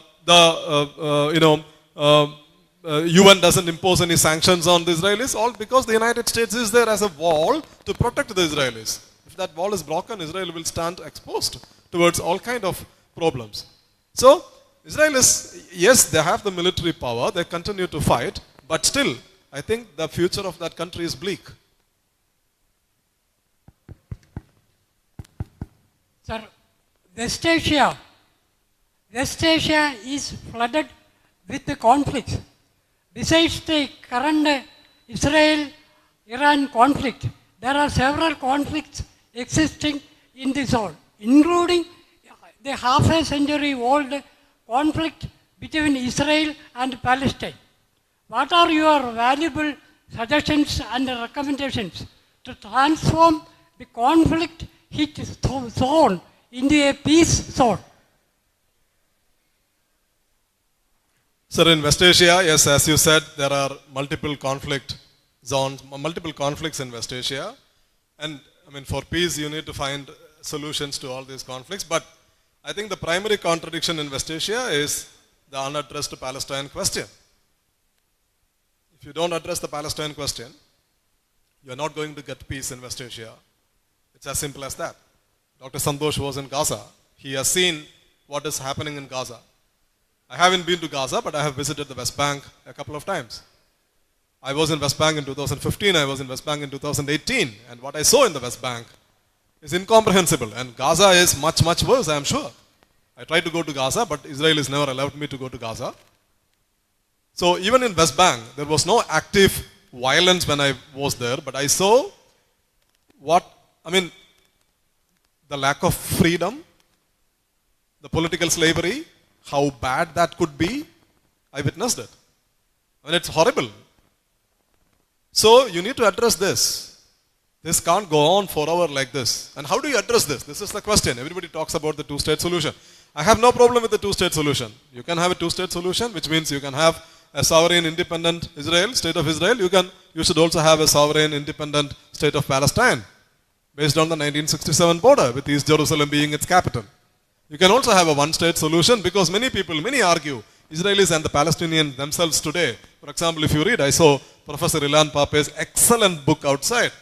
He's a fantastic Israeli historian. He's part of the new wave historians of Israelis who actually uncovered the crimes of 1948. So many people, including Professor Pape, they argue that one-state solution is the only way forward. Because in Pape's view, what you have in Israel is an apartheid state. You bring down apartheid, like what you did in South Africa, and then you build a new state where the Israelis, the Arabs, the Christians, the Muslims, and the Jews, and the non-believers can live peacefully. So, you can have a one-state solution, you can have a two-state solution, but the essence is that one people in today Israel is controlling the whole of Palestine, historic Palestine. That includes the modern state of Israel, that includes the Palestinian territories, but the Palestinians do not have equal rights. They are being treated as the third-class citizens. This is what we call an apartheid system. So that has to be brought down. So you need to find a solution to the Palestine question, either by creating an independent sovereign Palestinian state, or by creating a state where Palestinians are treated as equal citizens before the law. Unless you find a solution to the Palestine question, I think you are not going to get peace in West Asia. I think, okay, that's question. Sir, എൻ്റെ ഒരു ചോദ്യം എന്ന് പറയുന്നത്, ഈ energy crisis വന്നപ്പോഴാണല്ലോ നമ്മൾ ഈ Iran വാർ കൂടുതൽ discuss ചെയ്യാൻ തുടങ്ങിയത്. ഇൻട്രസ്റ്റിംഗ്ലി ഞാൻ ഹിന്ദുവിൽ വന്നൊരു ഒരു ഫോട്ടോഗ്രാഫ് ഇങ്ങനെയായിരുന്നു, ഇറാൻ യുദ്ധം, മലയാളത്തിലാണ് എഴുതിയിരിക്കുന്നത്, ഇറാൻ യുദ്ധം ഇന്ന് ചായയില്ല. അപ്പോൾ ആ തരത്തിലേക്ക്, അല്ലെങ്കിൽ ടെക്സ്റ്റൈൽസ് മില്ലിൽ ഹിന്ദുവിൽ വന്ന ഒരു കേരള എഡിഷനിൽ വന്ന ഒരു ഫോട്ടോ റിപ്പോർട്ടല്ല, ഒരു ചെറിയൊരു ഫോട്ടോ ആയിരുന്നു, എനിക്കിപ്പോഴും ഓർമ്മയുണ്ട്. അപ്പോൾ എൻ്റെ ചോദ്യം എന്ന് പറയുന്നത്, ഇപ്പോൾ മോസ്റ്റ്ലി ഡിസ്കഷൻ ഡോമിനേറ്റ് ചെയ്യുന്നത് ജിയോ പൊളിറ്റിക്സും റിയൽ പൊളിറ്റിക്സും ഒക്കെ ആണല്ലോ. അപ്പോൾ നമ്മൾ MOU പറ്റി പറഞ്ഞു, ഇപ്പോൾ US-ഉം ഇറാനും സൈൻ ചെയ്ത വേറൊരു MOU വർഷങ്ങൾക്ക് മുമ്പ് 1993 ഇറാനും ഇന്ത്യയും തമ്മിൽ സൈൻ ചെയ്തിരുന്നു, IPI പൈപ്പ് ലൈനിന് വേണ്ടിയിട്ട്, Iran Pakistan India pipe line. അത് പിന്നീട് അങ്ങോട്ട് മുന്നോട്ട് പോയില്ല, അതിൻ്റെ പല പല കാരണങ്ങളുമുണ്ട്. അതിൻ്റെ ഇടയ്ക്ക് 2 യുദ്ധങ്ങൾ പലതും സംഭവിച്ചു. അപ്പോൾ അത്തരത്തിലൊരു പൈപ്പ് ലൈൻ ഉണ്ടായിരുന്നെങ്കിൽ ഇങ്ങനൊരു എനർജി ക്രൈസിസ് നമുക്ക് സർക്കംവെൻറ്റ് ചെയ്യാൻ പറ്റുമായിരുന്നോ? Like is there any possibility of any other energy projects involving regional countries? അതൊന്ന്. രണ്ടാമത്തെ ഒരു കാര്യം എന്ന് പറയുന്നത്, ഈ ചബഹാർ പോർട്ടിൻ്റെ സാങ്ഷൻസ് വെയ്വർ ഈ ഏപ്രിൽ US എൻഡ് ചെയ്തിരുന്നു. അപ്പോൾ അതിൻ്റെ കറണ്ട് ഓപ്പറേഷൻസ് എങ്ങനെയാണ്? അത് കറൻ്റ്ലി ഫങ്ഷനിങ് ആണോ? ഇപ്പോൾ INTCയുടെ ഒക്കെ നോർത്ത് സൗത്ത് കോറിഡോറിൻ്റെ ഒക്കെ പാർട്ടാണല്ലോ, അപ്പോൾ it has a crucial role to play. അപ്പോൾ അതിൻ്റെ ഒരു പ്രസൻറ്റും ഫ്യൂച്ചറും എങ്ങനെയായിരിക്കും? പിന്നെ ഫ്യൂച്ചറിലുള്ളൊരു റീജിയണൽ ഇൻ്റഗ്രേഷൻ നമുക്ക് പൊതുവേ സൗത്ത് ഏഷ്യയിലും പിന്നെ പൊതുവേ കുറവാണല്ലോ, like compare to ASEAN or European union, like we mostly focus more on national security and mostly focus on realpolitik. അപ്പോൾ ഈ ഫ്യൂച്ചറിലുള്ള ഈ ഇത്തരം കോപ്പറേറ്റീവ് വെഞ്ചേഴ്സിൻ്റെ ഒരു പോസിബിലിറ്റി എങ്ങനെയാണ് സാർ? തിരിച്ചു വരാൻ സാധ്യതയുണ്ടോ? ഒന്നാമത്തെ ചോദ്യം കൗണ്ടർ ഫാക്ച്വൽ ആണ്. കൗണ്ടർ ഫാക്ച്വൽ ഉത്തരം പറയാനേ പറ്റൂ, സ്പെക്കുലേറ്റീവ് ആൻസർ പറയാനേ പറ്റൂ. അതായത് അങ്ങനെ ഒരു പൈപ്പ് ലൈൻ ഉണ്ടായിരുന്നുവെങ്കിൽ അത് ഇന്ത്യക്ക് ഗുണകരമായി ഭവിക്കുമോ എന്നുള്ളതാണ് ചോദ്യം. അങ്ങനെ ഉണ്ടാകും, അതായത് അത് ഗുണകരമാകും എന്നാണ്. കാരണം തിയററ്റിക്കലി സ്പീക്കിംഗ്, ഇപ്പോൾ ചൈനയുടെ കാര്യം ഇന്ത്യയുടെ കാര്യം നമുക്ക് നോക്കാം. നമ്മൾ പെട്രോൾ വാങ്ങുന്നത്, ക്രൂഡ് ഓയിൽ ഇമ്പോർട്ട് ചെയ്യുന്നത് പല പല രാജ്യങ്ങളിൽ നിന്നാണ്. റഷ്യയിൽ നിന്ന് വാങ്ങുന്നുണ്ട്, അമേരിക്കയിൽ നിന്ന് വാങ്ങുന്നുണ്ട്, പേഴ്ഷ്യൻ ഗൾഫ് രാജ്യങ്ങളിൽ നിന്ന് വാങ്ങുന്നുണ്ട്. അപ്പോൾ നമ്മളുടെ സോഴ്സിനെ നമ്മൾ ഡൈവേഴ്സിഫൈ ചെയ്തിട്ടുണ്ട് അല്ലേ? അപ്പോൾ അതുകൊണ്ട് തന്നെ ഇപ്പോൾ ഈ സ്ട്രൈറ്റ് ഓഫ് ഹോർമസ് ക്രൈസിസ് ഉണ്ടായപ്പോഴും പ്രൈസ് മേലെ പോയി എന്നതിനപ്പുറത്തേക്ക് ഒരു പെട്രോൾ ക്ഷാമം ഇന്ത്യയിൽ ഉണ്ടായില്ല. കാരണം എന്താണ്? നിങ്ങൾ പല പല ആളുകളിൽ നിന്നാണ് വാങ്ങുന്നത്. പക്ഷേ പാചകവാതകത്തിന് ക്ഷാമം ഉണ്ടായി. അതിൻ്റെ കാരണം എന്താണെന്ന് വെച്ച് കഴിഞ്ഞാൽ പാചകവാതകം നമ്മൾ പ്രിഡോമിനൻ്റ്ലി വാങ്ങുന്നത് ഖത്തറിൽ നിന്നാണ്. ആൻഡ് ഖത്തറിൽ നിന്ന് വരുന്നത് സ്ട്രൈറ്റ് ഓഫ് ഹോർമസ് വഴി വരണം. അപ്പോൾ സ്ട്രൈറ്റ് ഓഫ് ഹോർമസ് അടച്ചപ്പോൾ നമ്മൾക്ക് ഓരോ ഷിപ്പിനും നമ്മൾ ഇറാനിയൻസ് ആയിട്ട് നെഗോഷിയേറ്റ് ചെയ്തിട്ടാണ് നമ്മൾ പുറത്തേക്ക് കൊണ്ടുവരുന്നത്. അതിന് പൈസ കൊടുത്തു എന്ന് പറയപ്പെടുന്നുണ്ട്. അത് ഇന്ത്യൻ ഗവൺമെൻറ് കൺഫേം ചെയ്തിട്ടില്ല. അത് ഞാൻ തന്നെ ഒരിക്കൽ പീയൂഷ് ഗോയലിനോട് ചോദിച്ചപ്പോൾ അദ്ദേഹം പറഞ്ഞത് നിങ്ങൾ MEAയുടെ അടുത്ത് പോയി ചോദിക്കണം. MEയോട് ചോദിക്കുമ്പോൾ അവർ നമ്മളോട് പറയും നിങ്ങൾ കൊമേഴ്സ് മിനിസ്ട്രിയോട് ചോദിക്കണം എന്നാണ് പറയുക. അപ്പോൾ ഇന്ത്യൻ ഗവൺമെൻറ് ഉത്തരം പറയുന്നില്ല. പക്ഷേ എനിവേ നമ്മൾ ഓരോ ഷിപ്പിനും നമ്മൾ നെഗോഷിയേറ്റ് ചെയ്തിട്ടാണ് ഖത്തറിൻ്റെ അടുത്ത് നിന്ന് നമ്മൾ ഗ്യാസ് വാങ്ങിയിരുന്നത്. അപ്പോൾ നേരെ തിരിച്ച് ചൈനയുടെ കാര്യം നോക്കൂ. ചൈന അവരുടെ ഓയിൽ എന്താ പറയുക, ഇമ്പോർട്ട്സ് മാത്രമല്ല ഡൈവേഴ്സിഫൈ ചെയ്തിരിക്കുന്നത്. അവർ ഗ്യാസ് വാങ്ങുന്നത് അവർ ഖത്തറിൽ നിന്ന് വാങ്ങുന്നുണ്ട്. അതേസമയം തന്നെ റഷ്യയിൽ നിന്ന് ചൈനയിലേക്ക് ഒരു പൈപ്പ് ലൈനും പണിതിട്ടുണ്ട്. അപ്പോൾ ഈ ചോക്ക് പോയിന്റ്സിനെ ബാധിച്ചാലും, കാരണം ചൈനയെ സംബന്ധിച്ച് ചൈനയ്ക്ക് ഒരു മലാക്ക സ്ട്രൈറ്റ് ഉണ്ട് അല്ലേ? ഈ മലാക്ക സ്ട്രൈറ്റ് നാളെ അമേരിക്ക ക്ലോസ് ചെയ്ത് കഴിഞ്ഞ് കഴിഞ്ഞാൽ ചൈനയിലേക്കുള്ള ഇമ്പോർട്ട്സ് എക്സ്പോർട്സിനൊക്കെ ഇതിനും ബാധിക്കും. സോ അവരത് മുൻകൂട്ടി കണ്ടിട്ടാണ് ഒരു റഷ്യ പൈപ്പ് ലൈൻ പണിതിരിക്കുന്നത്. അപ്പോൾ ഈ പൈപ്പ് ലൈൻ വഴി അവർക്ക് ഗ്യാസ് കിട്ടും. അപ്പോൾ ചൈനയെ നമ്മളെ ബാധിച്ചതുപോലെ ഇത് ബാധിക്കുന്നില്ല. കാരണം എന്താണ്? അതിനുള്ള ഇൻഫ്രാസ്ട്രക്ചർ അവർ ഓൾറെഡി ബിൽഡ് ചെയ്തിട്ടുണ്ട്. അപ്പോൾ ഇന്ത്യ ഇറാനിൽ നിന്ന് പാകിസ്ഥാൻ വഴി നമുക്കൊരു പൈപ്പ് ലൈൻ ഉണ്ടായിരുന്നെങ്കിൽ ഒരു പക്ഷേ സ്ട്രൈറ്റ് ഓഫ് ഹോർമസിന്റെ ആഘാതം ഇന്ത്യയുടെ മീതെ കുറയുമായിരുന്നു. പക്ഷെ പ്രോബ്ലം എന്ന് പറയുന്നത് പൈപ്പ് ലൈൻ മാത്രമല്ലല്ലോ. പൈപ്പ് ലൈനിൽ നിന്ന് നമ്മൾ പണ്ടേ പിന്മാറി. മൻമോഹൻ സിംഗിന്റെ കാലത്ത് നമ്മൾ പിന്മാറിയതാണ് പൈപ്പ് ലൈനിൽ നിന്ന്. അതിന്റെ പേരിലാണ് മണിശങ്കർ അയ്യർക്ക് അദ്ദേഹത്തിന്റെ ജോലി വരെ പോകുന്നത്. Because he was actively pushing for that pipe line. And then he was replaced by Milind Deora. ഞാനൊക്കെ അന്ന് ഡൽഹിയിലുണ്ട് ആ സമയത്ത്. അപ്പോൾ ദാറ്റ്സ് എ ഡിഫറെന്റ് സ്റ്റോറി. പക്ഷെ അത് മാത്രമല്ലല്ലോ, പൈപ്പ് ലൈൻ മാത്രമല്ല, നമ്മൾ അമേരിക്കയുടെ സാങ്ഷൻസിന്റെ ഭാഗമായിട്ട് ഇറാനിൽ നിന്ന് എണ്ണ വാങ്ങുന്നത് തന്നെ വെട്ടിക്കുറച്ച രാജ്യമാണ്. ചൈന ഒരിക്കലും അത് ചെയ്തിട്ടില്ല. അപ്പോൾ ഐക്യരാഷ്ട്രസഭയുടെ സാങ്ഷൻസിന്റെ ഭാഗമായിട്ട് നമ്മൾ എണ്ണ വാങ്ങുന്നത് നിർത്തുന്നത് എനിക്ക് മനസ്സിലാക്കാൻ സാധിക്കും. കാരണം നമുക്ക് അതൊരു ഇന്റർനാഷണൽ സാങ്ഷൻ ആണ്.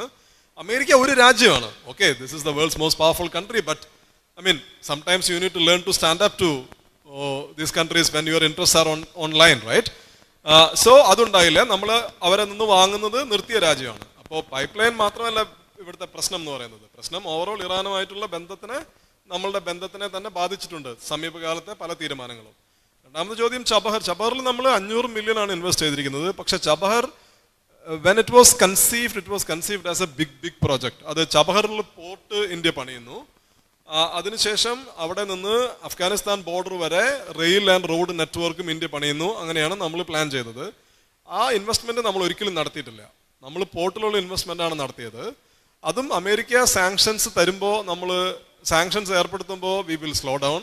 സാങ്ഷൻസ് മാറ്റുമ്പോൾ we will again start putting in മണി.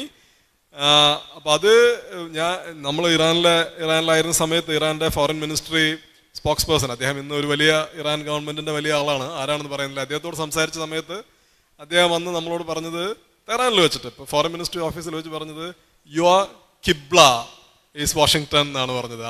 അത് ഞാൻ ഒരിക്കലും മറക്കൂല പറഞ്ഞത്. യുവർ കിബ്ല ഈസ് വാഷിംഗ്ടൺ എന്നാണ് അദ്ദേഹത്തിന്റെ കോട്ടായിരുന്നത്. അപ്പോൾ അതിൽ ഇറാൻകാർ വളരെ അപ്സെറ്റ് ആണ്. അപ്പോൾ the question we need to ask is that whether we have a solid comprehensive plan to deal with these issues, including pipeline, including trade with the Iranians, including our own investments. കാരണം ചബഹർ ഒരു വളരെ പ്രധാനപ്പെട്ട project ആണ് എന്നുള്ള കാര്യത്തിൽ ഇന്ത്യയിൽ ഏത് പാർട്ടിക്കാരും അത് കോൺഗ്രസ് ആയാലും BJP ആയാലും ഏത് സ്ട്രാറ്റജിക് അനലിസ്റ്റുകളോട് നിങ്ങൾ സംസാരിച്ചു കഴിഞ്ഞാലും എല്ലാവരും സമ്മതിക്കുന്ന ഒരു കാര്യമാണ് Chabahar is a very important project എന്നുള്ളത്. But then what are you doing about it is the question. I think there's two more questions. We'll finish off the. Hi. Two questions. One is,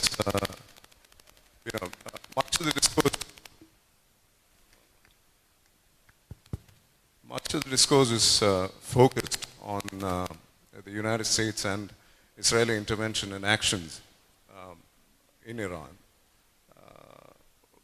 Do you think it creates an opposite distortion wherein Iran is implicitly, painted as a peaceful power? I mean, Iran runs proxy networks in the region in many countries and intervenes in the internal politics of many countries in the region. So, how do you evaluate the, Iran's regional conduct without falling into Western propaganda? Or romanticizing Tehran. That's one. And number two is, do you think with the MOU signed, do you think Netanyahu in a way has painted himself into a corner with United States finding itself in a spot? Thank you. Yeah, to answer the first question, I usually don't call proxy network. I find it very New York Timesian way of calling Iran's allies proxies. Nobody calls the Kurds as American proxies. Nobody calls the IDF as an American proxy, right? Everybody has their own allies in the region. When the United States started supporting Peshmerga in Iraq, nobody said that the Americans are messing with the internal affairs of Iraq. They found their ally among the Kurds. When they started supporting the YPG in Syria, nobody said that the Americans have a proxy in Syria.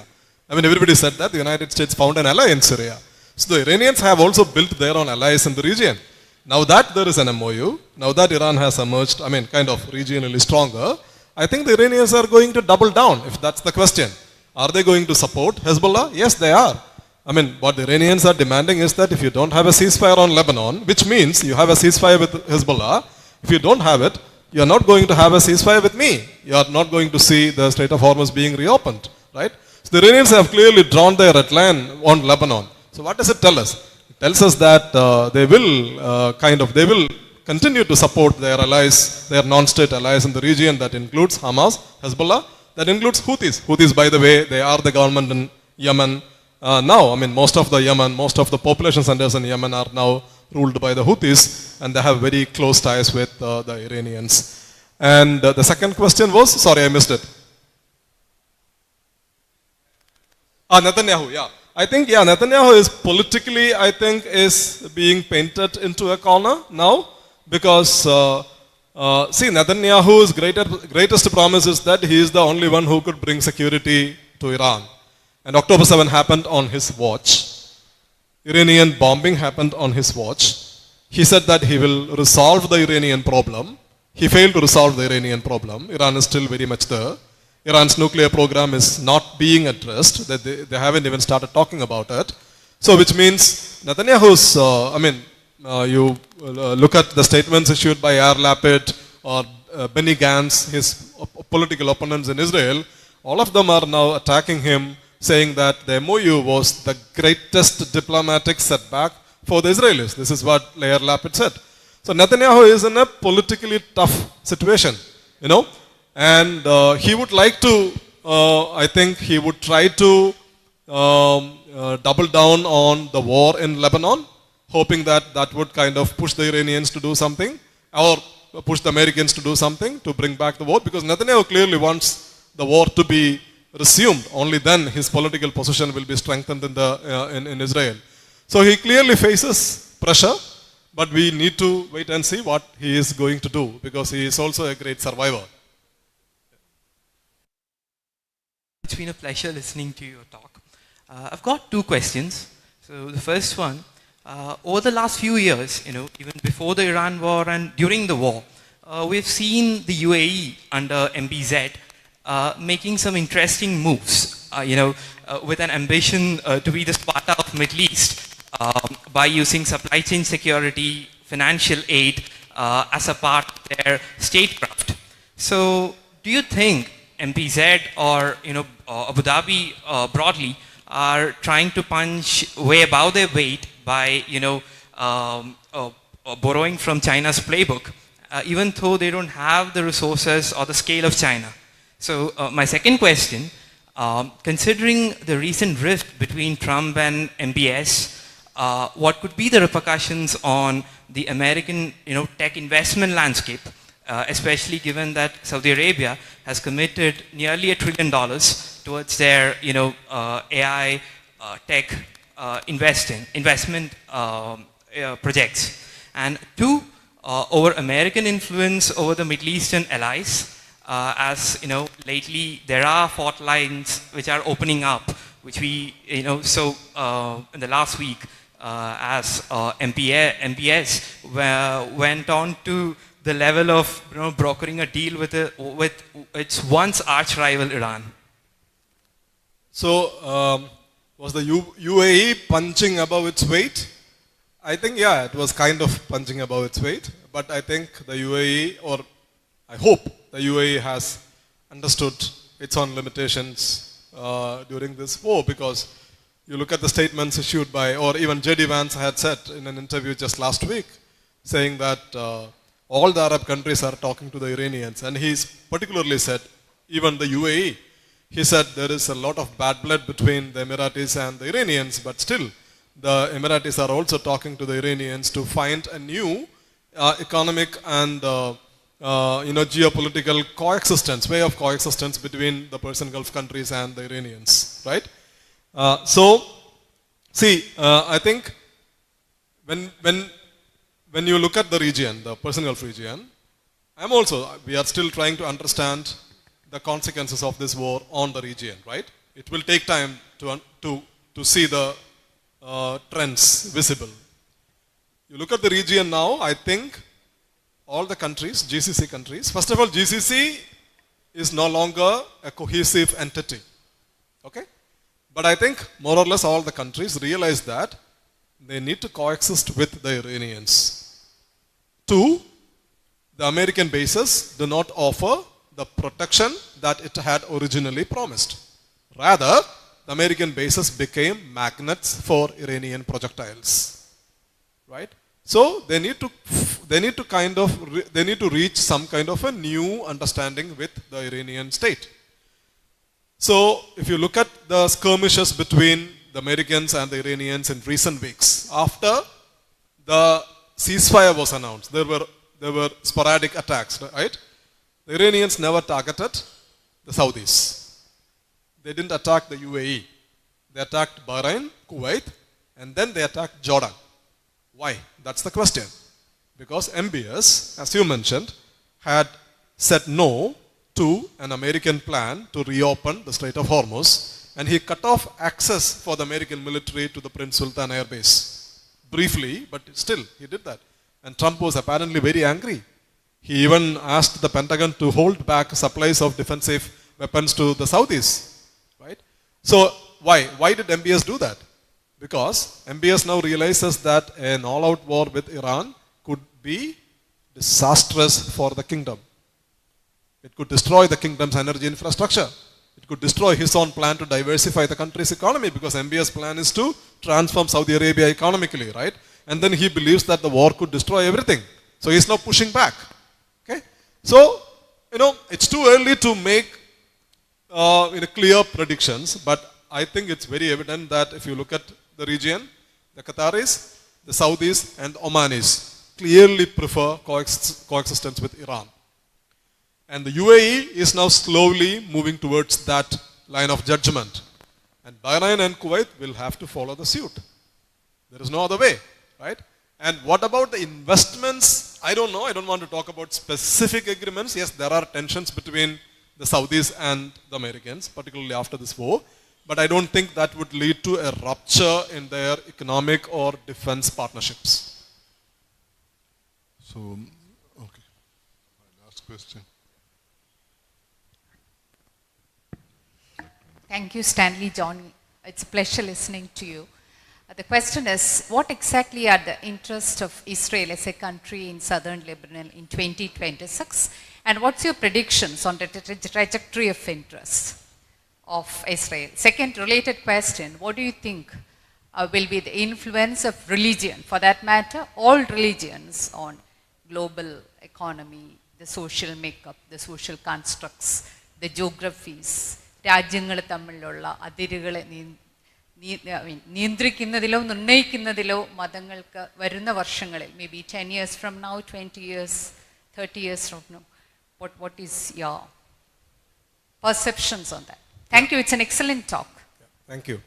So Israel's interest in southern Lebanon, Israel says Israel's interest in southern Lebanon is to tackle Hezbollah.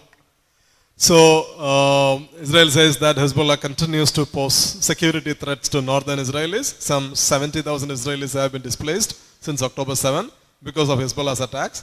So Israel wants to create a buffer zone, quote unquote, in their own language, in southern Lebanon and push Hezbollah north of the Litani River, so that they want to take over the entire southern Lebanon, which they would turn into a security zone, so that they believe that Hezbollah projectiles will not reach northern Israel, so that people can live peacefully. This is what Israeli claim. But if you ask me what Israel actually wants in southern Lebanon, they want land. They want land. They want southern Lebanon. They want West Bank. They want East Jerusalem. They want Gaza Strip. So they find this war as an opportunity to push. I mean, if it's only about Hezbollah, they can fight Hezbollah. But in southern Lebanon, they are bringing down buildings. They are raising southern Lebanon because they don't want any Lebanese to live in their security zone. So they are turning the entire, like what they did in northern Gaza. So they are turning the entire southern Lebanon into an Israeli-controlled zone. So they want to control that land. And Israeli defense minister had said that we are not going to withdraw from Mount Lebanon, we are not going to withdraw from Golan Heights, we are not going to withdraw from Gaza, we are not going to withdraw from West Bank. This is what the defense minister said. So clearly this is what they want. And what could be the future? I think Hezbollah will continue to fight. They haven't been defeated. And rather, it's if you compare 1980s Hezbollah resistance and Hezbollah's fighting today, there is an interesting distinction. In the 1980s, Hezbollah was using a lot of suicide bombers. Suicide bombers would go and attack Israel's military posts, not civilian locations, but attack Israel's military posts in southern Lebanon. And this Hezbollah attacks tactics forced the Israelis finally to withdraw from southern Lebanon in 2000. But today, Hezbollah is not using suicide bombers, but they are using this fiber optic drones, suicide drones. And they have kind of excelled in drone warfare. And so Israelis still lose soldiers. So they have kind of established a perimeter in southern Lebanon, but still, they still lose soldiers. And Hezbollah continues to fight them. So I think the war in southern Lebanon will continue. And Hezbollah would like to see the Israelis pull back. And unlike other regions, for example in Syria or in West Bank, where Israelis don't face any military resistance, but in Lebanon they actually face solid military resistance. So this will likely continue. And the role of religion, that's a tough question, I think. You should ask this question to a sociologist, not to me.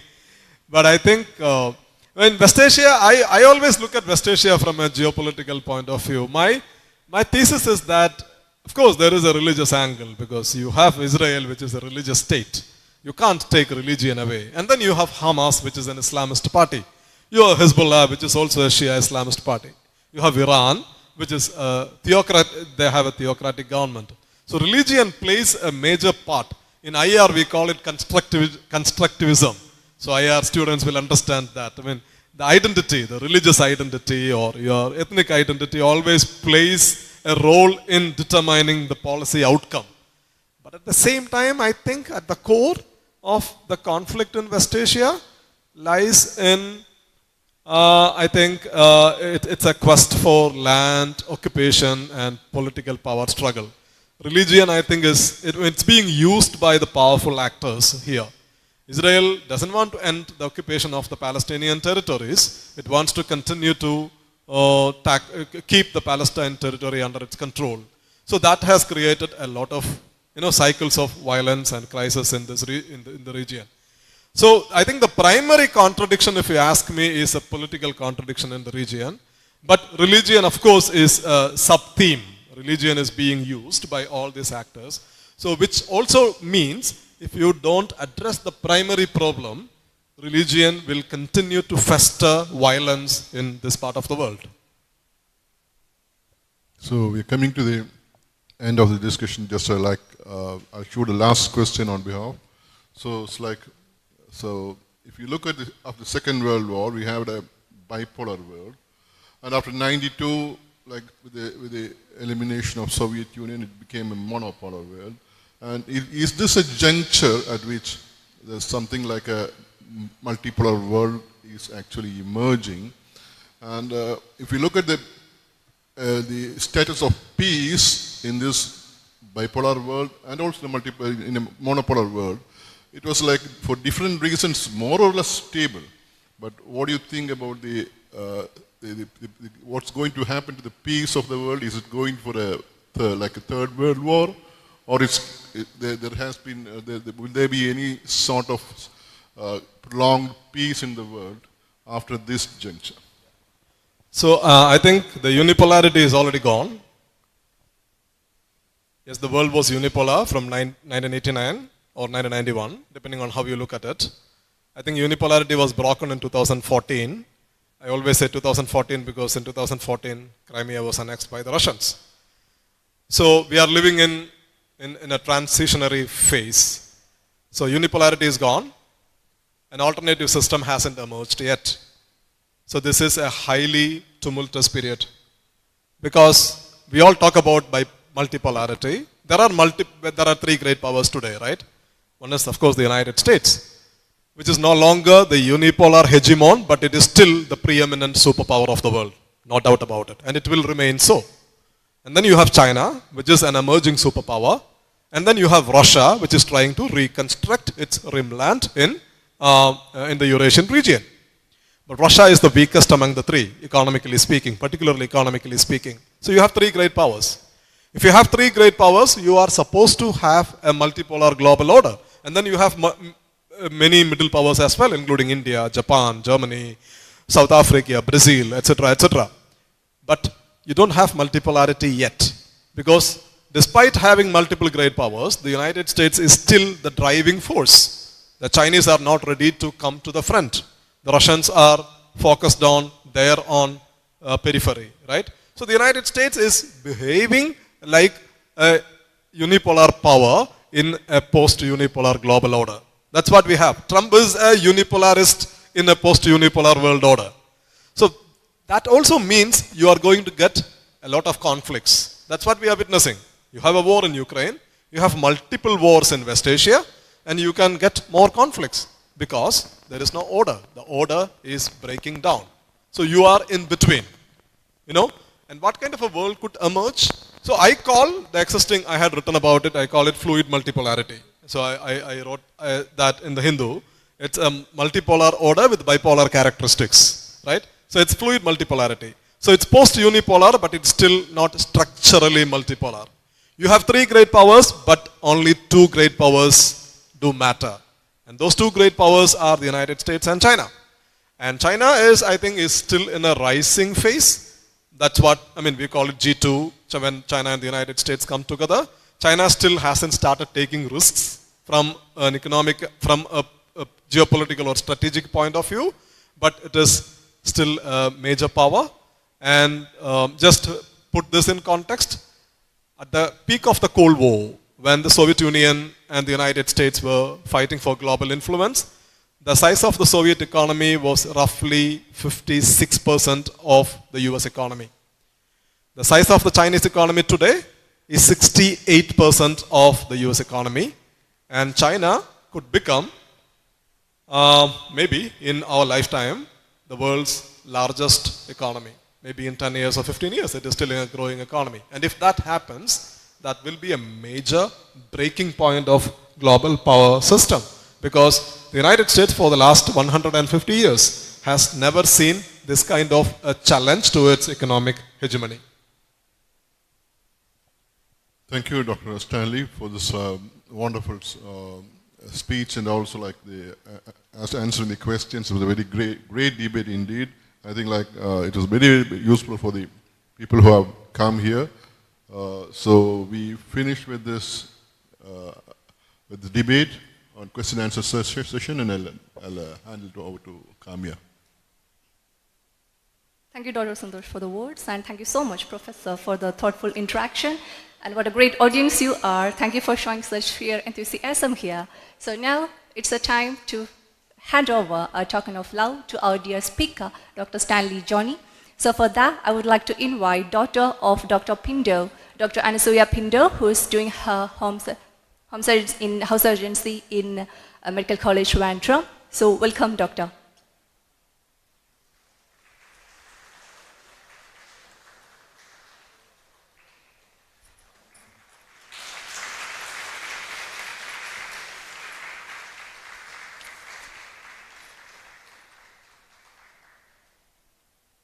Thank you, ma'am. Now I invite Sri Minu SS, Convener-elect, Pinto Lecture 2027, to deliver the vote of thanks. Minu SS was a close friend of Dr. Pinto during his college days. Minu joined with the Health Inspectorate section of the Municipal Corporation and now again into an active works after his retirement and is the Convener-elect of the Pinto Lecture next year. Welcome, sir.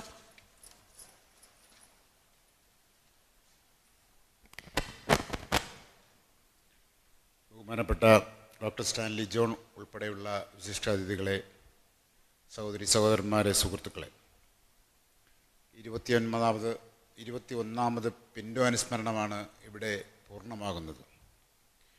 ഓരോ പിൻറ്റോ അനുസ്മരണത്തിനും സമകാലീന വിഷയങ്ങളെ സംബന്ധിച്ച് എന്തായിരിക്കണം എന്നുള്ള ഒരു ചർച്ചകൾ നടക്കാറുണ്ട്. ഇപ്രാവശ്യവും അത്തരത്തിലൊരു ചർച്ച തന്നെ നടക്കുകയുണ്ടായി. ചില കോണുകളിൽ നിന്നൊക്കെ അഭിപ്രായം വന്നത്, എന്തിനാണ് ഇത്തരം ചർച്ചകൾ? ഇതൊക്കെ നമുക്കൊന്ന് ഗൂഗിളിൽ സെർച്ച് ചെയ്താൽ കിട്ടുന്ന കാര്യങ്ങളല്ലേ, അല്ലെങ്കിൽ ചാറ്റ് GPT-യിൽ കിട്ടുന്ന കാര്യങ്ങളല്ലേ, അല്ലെങ്കിൽ ജെമിനിയിൽ കിട്ടുന്ന കാര്യങ്ങളല്ലേ? നമുക്ക് പറയാനുള്ളത് പറയാനും കേൾക്കാനുള്ളത് കേൾക്കാനും ഉള്ള അവസരങ്ങൾ, ജനാധിപത്യപരമായ അവസരങ്ങൾ കുറഞ്ഞുകൊണ്ടിരിക്കുന്നൊരു കാലഘട്ടത്തിലൂടെയാണ് നമ്മൾ കഴിഞ്ഞു പോകുന്നത്. സ്വാഗത പ്രാസംഗികൻ പറഞ്ഞ പോലെ ഒരല്പമെങ്കിലും മൂല്യം നിലനിർത്താൻ നമ്മുടെ ജീവിതം സോഷ്യൽ മീഡിയയിലെ ഒരു റീൽ പോലെ, വളരെ സെക്കൻഡുകൾക്കുള്ളിൽ മാഞ്ഞു പോകുന്ന ഒരു റീൽ പോലെ മാറിക്കൊണ്ടിരിക്കുന്ന ഈ ജനാധിപത്യ അല്ലെങ്കിൽ ഈ സംവിധാനത്തിനകത്ത് നമ്മൾ ജീവിക്കുമ്പോൾ ഇത്തരം വർത്തമാനങ്ങൾ നമ്മൾ കേൾക്കുകയും നമ്മൾ പറയുകയും നമ്മൾ മുന്നോട്ട് പോവുകയും ചെയ്തില്ലെങ്കിൽ നമ്മൾ എന്തിനു വേണ്ടിയാണോ ഈ പ്രപഞ്ചത്തിൽ സൃഷ്ടിക്കപ്പെട്ടത് അതിൽ നിന്നും നമുക്ക് മാറി പോകേണ്ട ഒരു സാഹചര്യത്തിലേക്ക് വരും. തീർച്ചയായിട്ടും ജീവിക്കുന്നു ഞങ്ങളിലൂടെ എന്ന് ഞങ്ങൾ മുദ്രാവാക്യം വിളിക്കാറുണ്ട്. അത്തരത്തിൽ പിൻറ്റോ ഞങ്ങളിലൂടെ ജീവിക്കുകയാണ്. അതുകൊണ്ട് തന്നെയാണ് ഇനിയും ഇതുപോലുള്ള പ്രഭാഷണങ്ങളും ഇതുപോലുള്ള കൂടിച്ചേരലുകളും ഇതുപോലുള്ള പറച്ചിലുകളും ഇതുപോലുള്ള പോരാട്ടങ്ങളുമൊക്കെ തന്നെ തുടർന്നുകൊണ്ട് തന്നെ ഇരിക്കും. അത് ഞങ്ങളിൽ നിന്നും മറ്റ് പുതിയ തലമുറ അത് ഏറ്റുവാങ്ങും, ഏറ്റെടുക്കും എന്ന് തന്നെയാണ് ഞങ്ങൾ കരുതുന്നത്. വരുന്ന പിൻറ്റോ അനുസ്മരണ പ്രഭാഷണങ്ങളൊക്കെ തന്നെ ആ പുതിയ തലമുറ ഏറ്റെടുത്തുകൊണ്ട് ഇത് മുന്നോട്ട് കൊണ്ടുപോകും എന്ന് തന്നെയാണ് ഞങ്ങൾ വിശ്വസിക്കുന്നത്. ഈ പരിപാടിയിൽ പങ്കെടുത്ത് പ്രഭാഷണം നടത്തുകയും അതോടൊപ്പം തന്നെ നിങ്ങൾക്കുള്ള മറുപടികൾ, നിങ്ങൾക്കുള്ള നല്ല രീതിയിലുള്ള ചോദ്യങ്ങൾക്ക് നല്ല രീതിയിൽ മറുപടി നൽകിയ ഡോക്ടർ സ്റ്റാൻലി ജോണിനെ നിങ്ങളുടെ ഏവരുടെയും പേരിൽ പിൻറ്റോ അനുസ്മരണ കമ്മിറ്റിക്ക് വേണ്ടി ആത്മാർത്ഥമായി നന്ദി രേഖപ്പെടുത്തിക്കൊള്ളുന്നു. പിന്നെ ഈ പരിപാടി നടത്തുന്നതൊക്കെ തന്നെ നമ്മളെല്ലാമാണ്. നമ്മൾ ഓരോരുത്തരെയും പേരെടുത്ത് ഇതിനകത്ത് പ്രത്യേകിച്ച് പറയേണ്ട കാര്യങ്ങളൊന്നുമില്ല. Doctor Ajith, doctor SS Santhosh Kumar, Vinod TS, Chitrasenan, ഈ ഹാള് വിട്ടുതന്ന അതിൻ്റെ അധികാരികൾ, അതുപോലെ തന്നെ കാമിയോ, സൗണ്ട് സിസ്റ്റം അറേഞ്ച് ചെയ്യുന്നവർ, സായി കൃഷ്ണൻ തുടങ്ങി അതുപോലുള്ള മാധ്യമപ്രവർത്തകർ, ഇവിടെ എത്തിച്ചേർന്നിട്ടുള്ള വിദ്യാർത്ഥികൾ, അധ്യാപകർ, അതുപോലെ തന്നെ മാധ്യമപ്രവർത്തകർ, സുഹൃത്തുക്കൾ, എല്ലാവർക്കും ഒറ്റവാക്കിൽ നന്ദി രേഖപ്പെടുത്തിക്കൊണ്ട് അവസാനിപ്പിക്കുകയാണ്. അടുത്ത 2027 പിൻറ്റോ ലെക്ചറിന് നമുക്ക് ഏവർക്കും കാത്തിരിക്കാം. Thank you so much, sir, for the words. So we are signing off for today, and let's meet for the next lecture. And bye, good night, have a safe ride. Thank you.